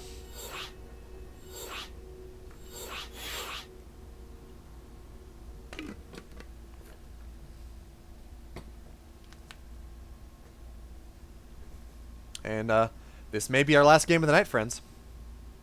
If you have not already, please make sure to go to the Matcherino page and use those codes if they're not already used up. I don't know. And make sure these players get the maximum possible payouts. Also, if you like what I'm doing, and this is like going to be the one time I'm going to show myself out a little, please feel free to throw me a follow. Please subscribe with that, Taste Twitch Prime if you got it. I'm trying to do this a little bit more regularly, and anything that goes the way does help, even if it's some small form. But that's all I'm going to say about that, because we are in Game 3, and this may be the last game of this series. Here we go. Spawning in the upper right, in the green, it is the Danish sensation himself, MaxPax. And in the bottom left, in the red, her tournament life. On the line, it is Exxon's very own Nina. I need to get a better mouse pad. I'm trying to do these intros, and I feel my mouse just like jagging just a little, and it doesn't look the best. But it's going to be hard for me. I have a mouse pad from the Red Bull Battlegrounds 2015 in DC that I am still using 6 years later, 5-6 years later, and it definitely has. Oh hey, yeah. I'm gonna hopefully be working on some space robotic stuff. It's pretty cool. I'm very excited about it. But anyway, yeah, I went to Red Bull Battlegrounds. It was like the only live StarCraft tournament I've been to, and it was the Red Bull Battlegrounds Grand Finals in DC, and it was awesome. And so I have the nice sentimental thing here, sentimental pad. Even if I do need to get rid of it, even if they're better ones. And MaxPax going for a proxy gate, what has been called the MaxPax build before, I believe. It's only one proxy gate at the moment, and we do have this pylon at home. So I believe this is just MaxPax doing what he can to throw Nina off here, as he will rally a Zealot, a Chrono Zealot, across the map. Meanwhile, Nina going for the Scout, and we'll find the Cyber at home. So this is not super all in for MaxPax.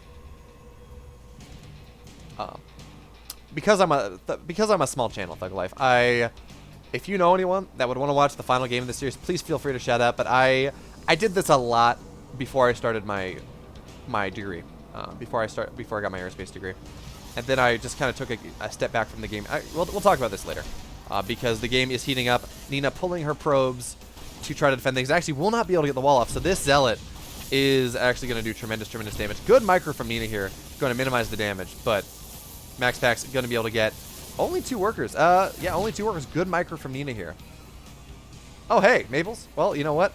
I am shilling it anyway, so you invite me back for the number 6, and that time maybe you'll get me some more viewers. Right? Bought it a little. Anyway, we have Nina with the wait a minute here. Nina with the proxy nexus, and you know what? This could be a meme, but this also very much could be a shield battery rush. Hey, thanks for the follow, Thug Life. Oh, yeah. LA had it earlier. Maricopa County is in terrible shape. But I am so excited for what's going to happen here. Is this a shield battery rush? So the play Nina potentially has... Yes, it is. So there's a shield battery going down. The play Nina potentially has here is you recall with a Nexus. And so this is something I don't really know. Recall is 50 energy. Battery overcharge is 50. So it's 100 total energy. But Nina's not going to have the energy to do both. This is going to have 50 odd energy, but she's not going to be able to recall it because okay, so there she cancels it. Is this just Nina tilt going on? Thanks for the tip, Maples. Hey, I appreciate you. You're awesome. And I apparently never updated that.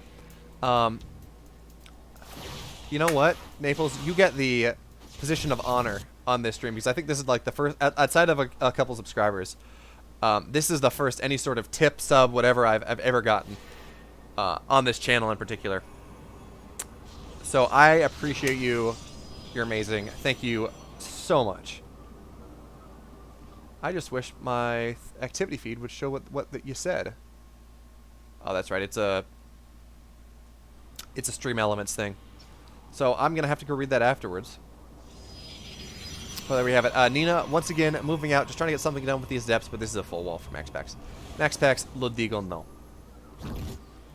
Because I have to represent the Latin American scene here, because as many of them played in this tournament, not enough of none of them made it to the finals.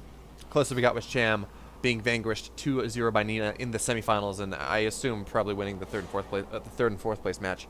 I will check the bracket after this game, because again, this is the grand finals, and Max Pack is up 2-0. So Max Pack's with his patented Sky Toss play here, as and this is a good map for it. Again, this is the largest map in the pool. 16 total bases. Max Pack's going to be able to get in, but immediately shut down. Maybe only going to be able to get 2 workers. Hey, that's worth it for a total of 5 workers in this game, and just barely up on economy. Not a ton, but you know, anything matters in a mirror matchup, right? I need to make sure to show that graph slower, as it's not just for me, it's for everyone else too. But anyway, Max Pack's setting up for the long haul here as he goes into this Phoenix Immortal style. He really not even using this Oracle for aggressive moves, just setting up a couple stasis wards to make sure that, well, any sort of thing that Nina does to try to get back into this game, well, I'm not going to let it happen. She blinks in, things die. Hey, thanks, Taldon. Thank you for the follow. I appreciate it. You're awesome. Anyway, so we do have the Phoenix considering moving across the map, vacillating with the idea. But in reality, they're just scouting at the moment. Eventually, they should maybe do something, but that's the 4 or 5 Phoenix territory, not the 2 or 3. Yeah. Epic, you wrestle alligators. I just wrestle with wanting to go outside at all because, again, heat index was 140 yesterday in some parts of Phoenix. And that is just not okay. Phoenix was a monument to man's arrogance. But now we have Max Pax moving out, confident with his place in this game. Wants to probably at least cancel the third, maybe do more. 4 Mortals, 4 Phoenix is should be more than enough to deal with what Nina has here. The 10 Stalkers, especially with the... Okay, she does have Blink. Never mind. I lied. But 5 Phoenix, 4 Mortals, and this natural... This main base... Or sorry, this third... Wow, I can talk. Really should not be holdable, as Phoenix is going to run in, and half of the Stalker force will be disabled. And there we have it. Immortals firing. 1 Immortal firing on the Nexus, so that's not great. But these Immortals... Okay, and 1 Immortal's going down. 2 Immortals going down. You know, Nina with a good hold here. Looking good. And, you know what? I don't think this is what Max Pax was going for here. Although with the lifts are good. Now Nina's got too much. And Max Pax, while he's up on army supply, will lose out in this push and fail to get the third.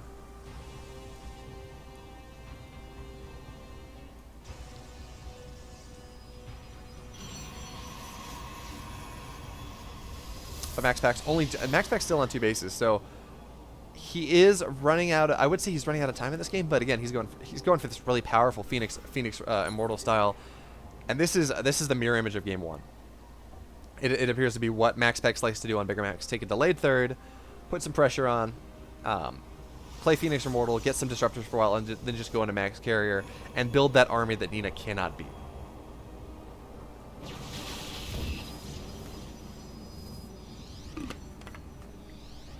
So we do have Nina or Max Pax shirking around here, and while he did lose some Phoenixes, he only lost 1. I thought Nina targeted down more than that. Now going to shark into the main. Couple cannons here, says, well, or actually only 1 cannon. So cannon, a couple stalkers. Actually, Nina's going to be able to, or Max Pax going to be able to just target that down, but he will lose a Phoenix for it, so not the best. Not the worst, but not the best. We do have more Immortals and Disruptors on the way here as Max Pax just powers up on his 2.5 base economy. Nina rather significantly ahead well, yeah, pretty ahead in economy at this point. Only 600, but again, that third base of Max Pax is only just now, not even done yet.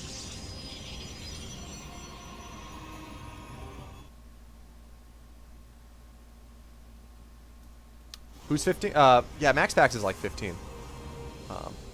Sorry if I missed answering that question. I'm trying to keep an eye on the game and the chat at the same time. So Max Pax doing a good job of just clearing observers out on the map. keeping Nina in the dark, which is, again, it's always a useful thing, especially because you gotta remember, robo units are power units.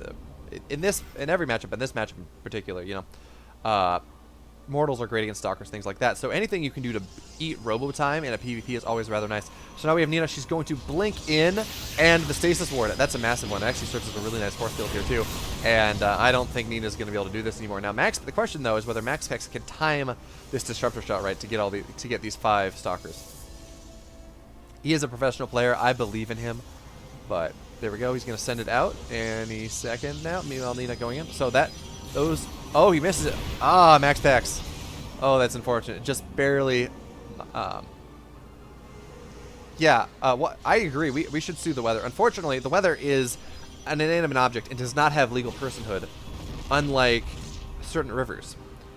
Another stasis ward. Oh, that's even bigger. Oh, Nina's trying really hard to get some damage done here, but that is, no, it's not the best. And with more and more disruptors coming out here, Nina's pure blink stalker timing is rapidly running out, as once again we do have +1 air on the way. So Nina's gonna blink, and actually it's the good thing she's doing here, right? Okay, that's a nice connection. Is she's eating the disruptor shot time. Okay, that's a massive shot. Nina staying a little bit too long here, being a little bit too aggressive. Oh, on that next one, Nina, are you gonna see it? Okay, so that's fine. She gets out of range. Meanwhile, the Phoenix are on the other side of the map, trying to get some harassed on. There's really not a lot there. Nina's army is on the other side of the map. Phoenix should be able to get a couple workers, at least shave off some stalkers. But part of Nina's army is able to blink back in time.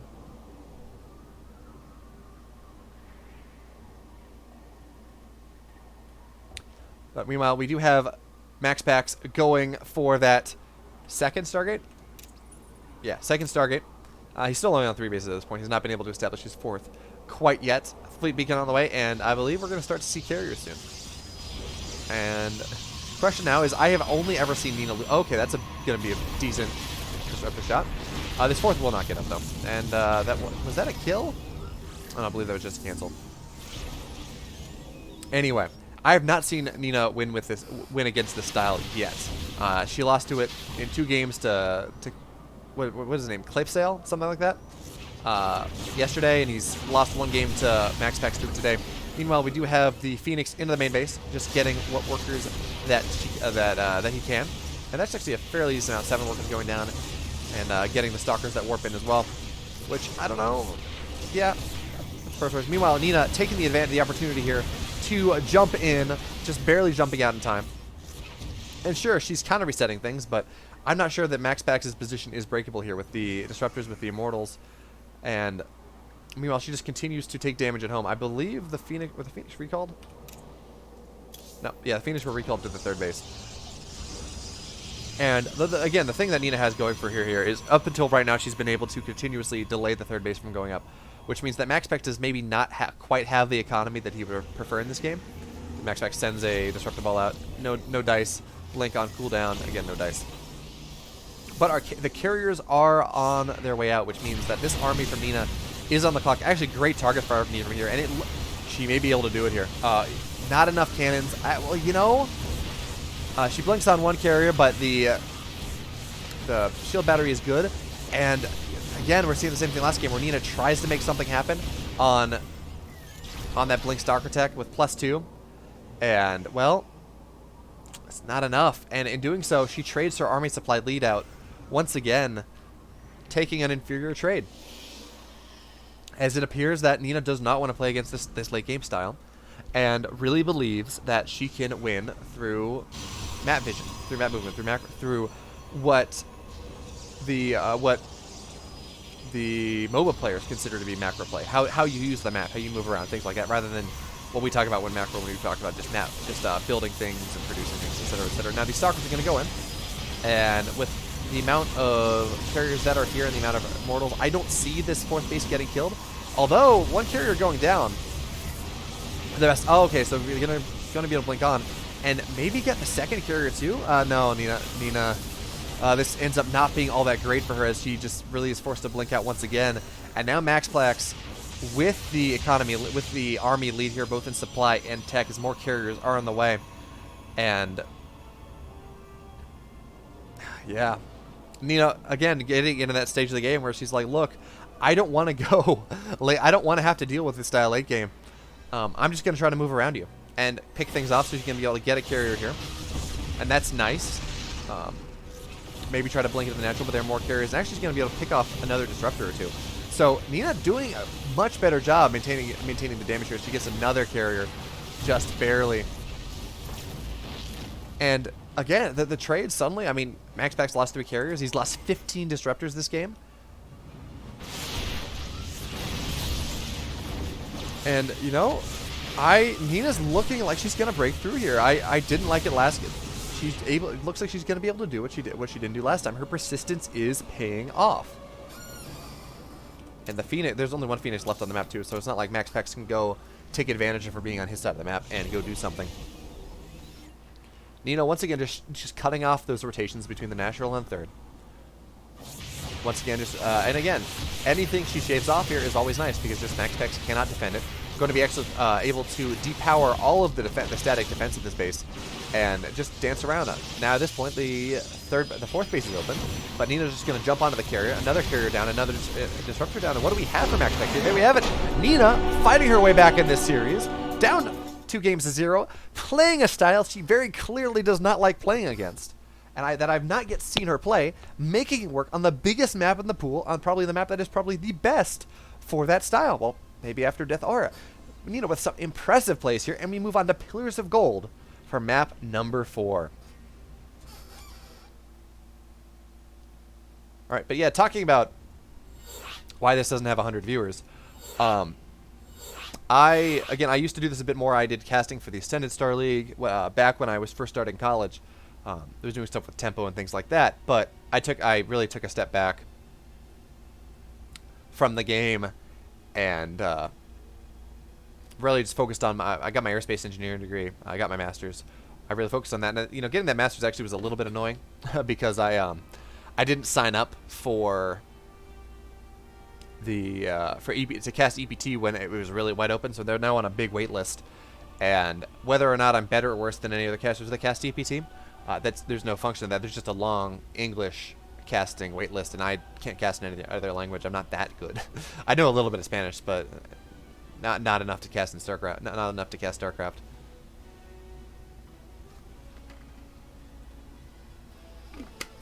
But anyway, we're just waiting for Nina to hop into the lobby.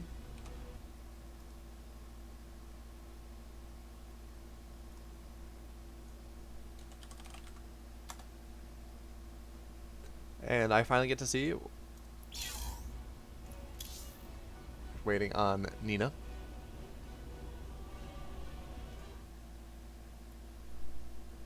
Hey.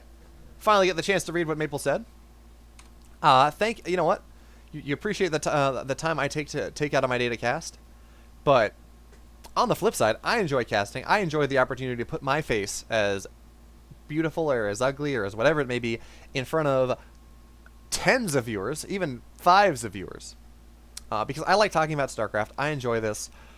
I don't know how much time I'm going to have to do it once I start my PhD in the fall.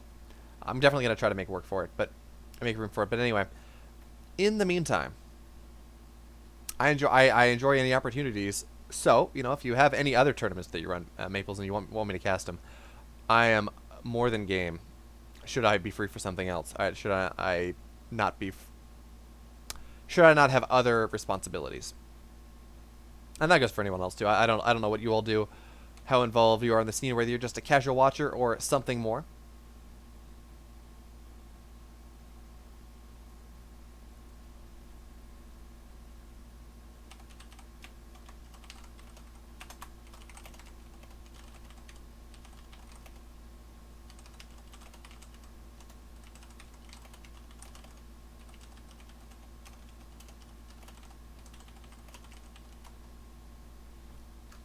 But it should be noted. So the question here is, Max Pax has won 1 game with this, lost 1 game with this.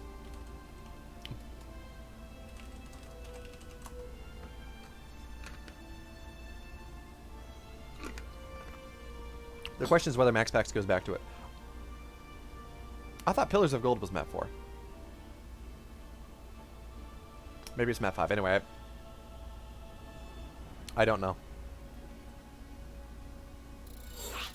But anyway, we are getting into map number 4. Nina looking to complete the comeback.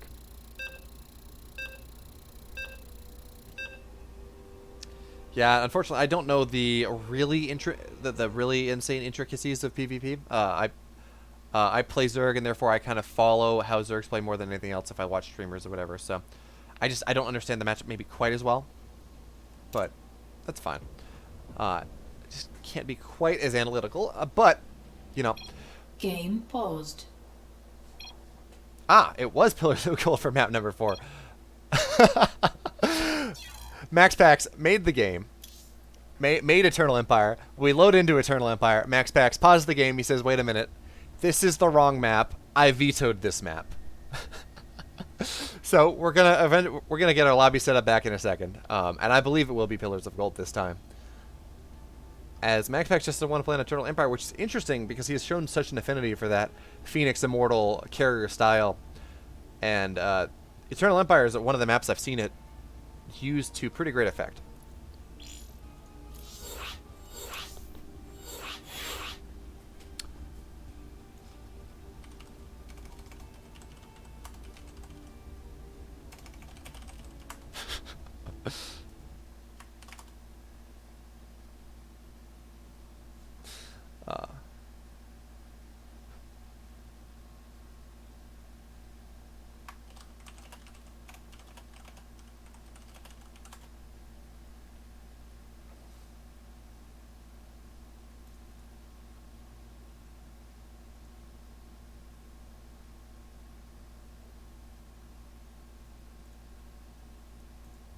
Alright, so, hey, thanks for the follow, Save to Play.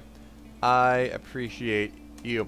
But, you know, we're finally in the real map this time. We're not in the map we didn't want. We're in the map we do want. And it is Pillars of Gold. And here we go. Spawning in the bottom left. In the green on tournament points. We have Team Exxon's very own MaxPax.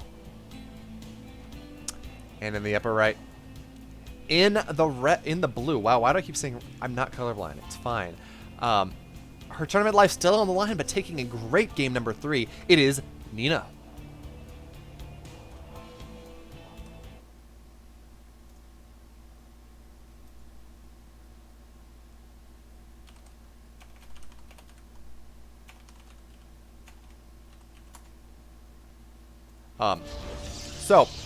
With regards to what you're talking about time, I'm very lucky with my funding in that my funding is just my research. The school I'm going to does not mandate TA-ships for any PhD student unless they want to, and that they want to go into academia beyond that, which is not exactly something I want to do.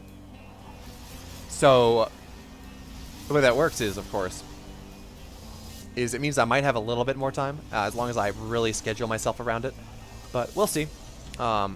I, at the very least, would like to be able to keep running the tournament I run on Saturdays. Yeah, no, actually, the delay...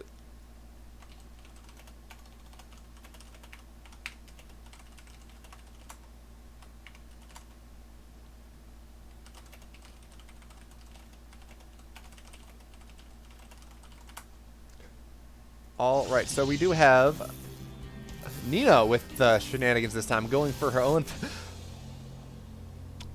You know what? I love it when you watch the... What's the word? I love the meta we see build up within a series here.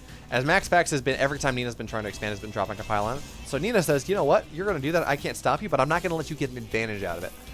I'm going to pylon block you as well. And for MaxPax here, we do have him going for the Stargate build. He was going anyways. So... MaxPax going with the cyber block too. I love it. I love it so much.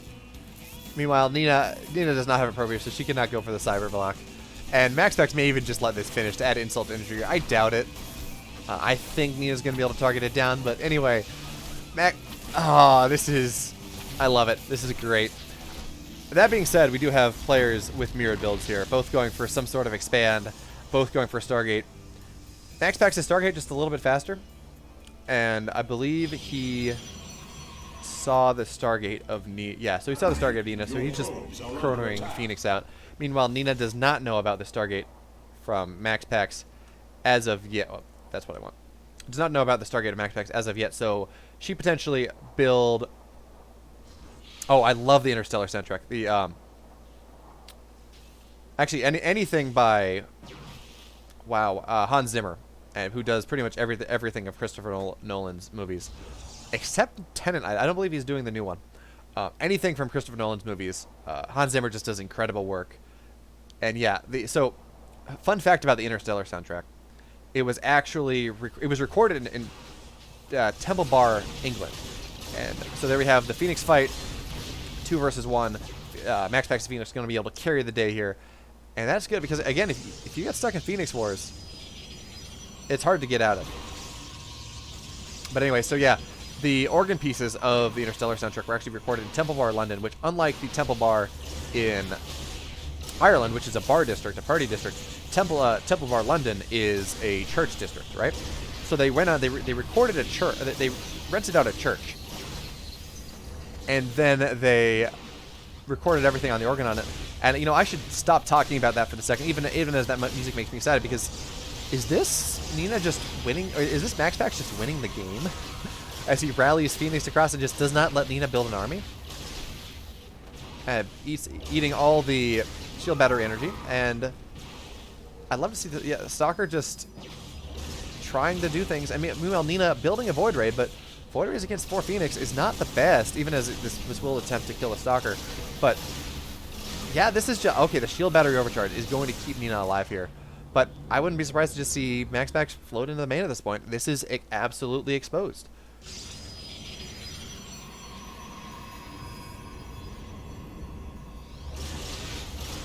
Yeah, I'm going to apply for NSF next year, but I just didn't apply to it in time. All right, so the Void Ray will go down, trading a Phoenix for it, and luckily for Nina, the energy on the it's not too bad. But actually, now with the pylons being depowered and the 3 Stalkers here, is this? I think Nina's just gonna have barely enough, but she's just losing so much. Meanwhile, Max back down is getting a Robo Bay. Well. This game is getting weird.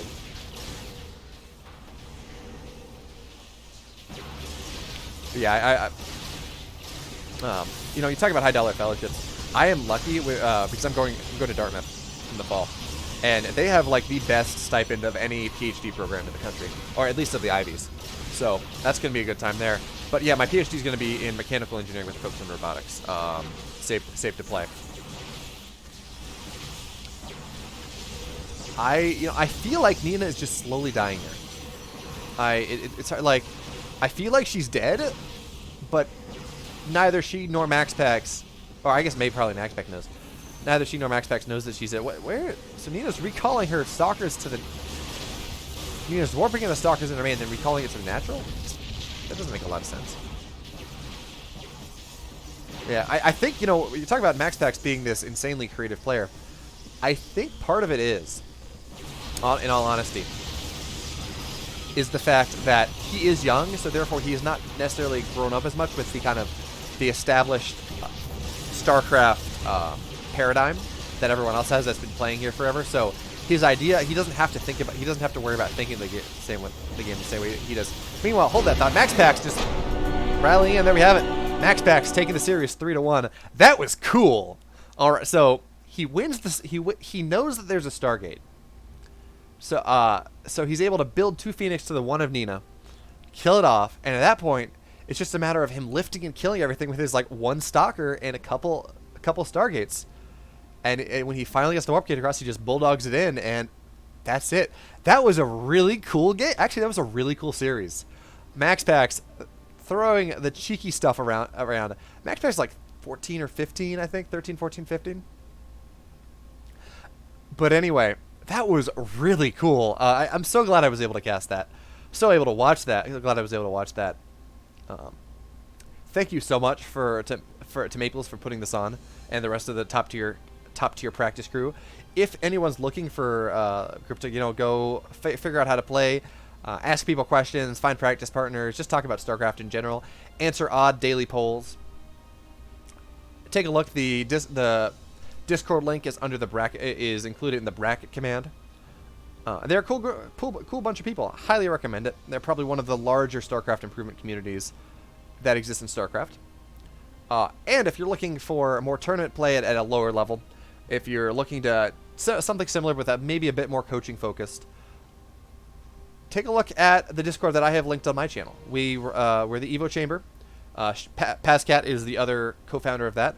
We run bi-weekly tournaments with the prizes coaching. And so we bring a bunch of high masters, low GM players in to coach people for free. We do a bunch of stuff like that, and that's the plan there. If not, that's totally fine too. Just while I have everyone's attention, I feel like I should, take the time to show myself a little. Thanks to everyone who watched. Thanks to everyone who followed. Thanks especially to Maple Z for literally the first time I've ever received a tip while streaming. So that counts for something.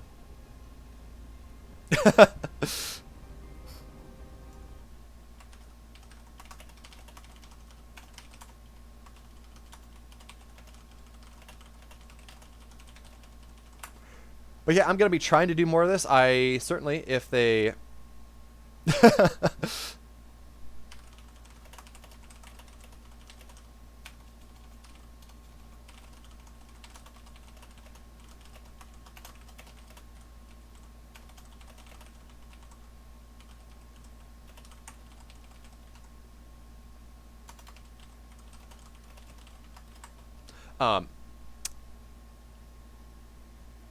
Anyway, whatchamacallit?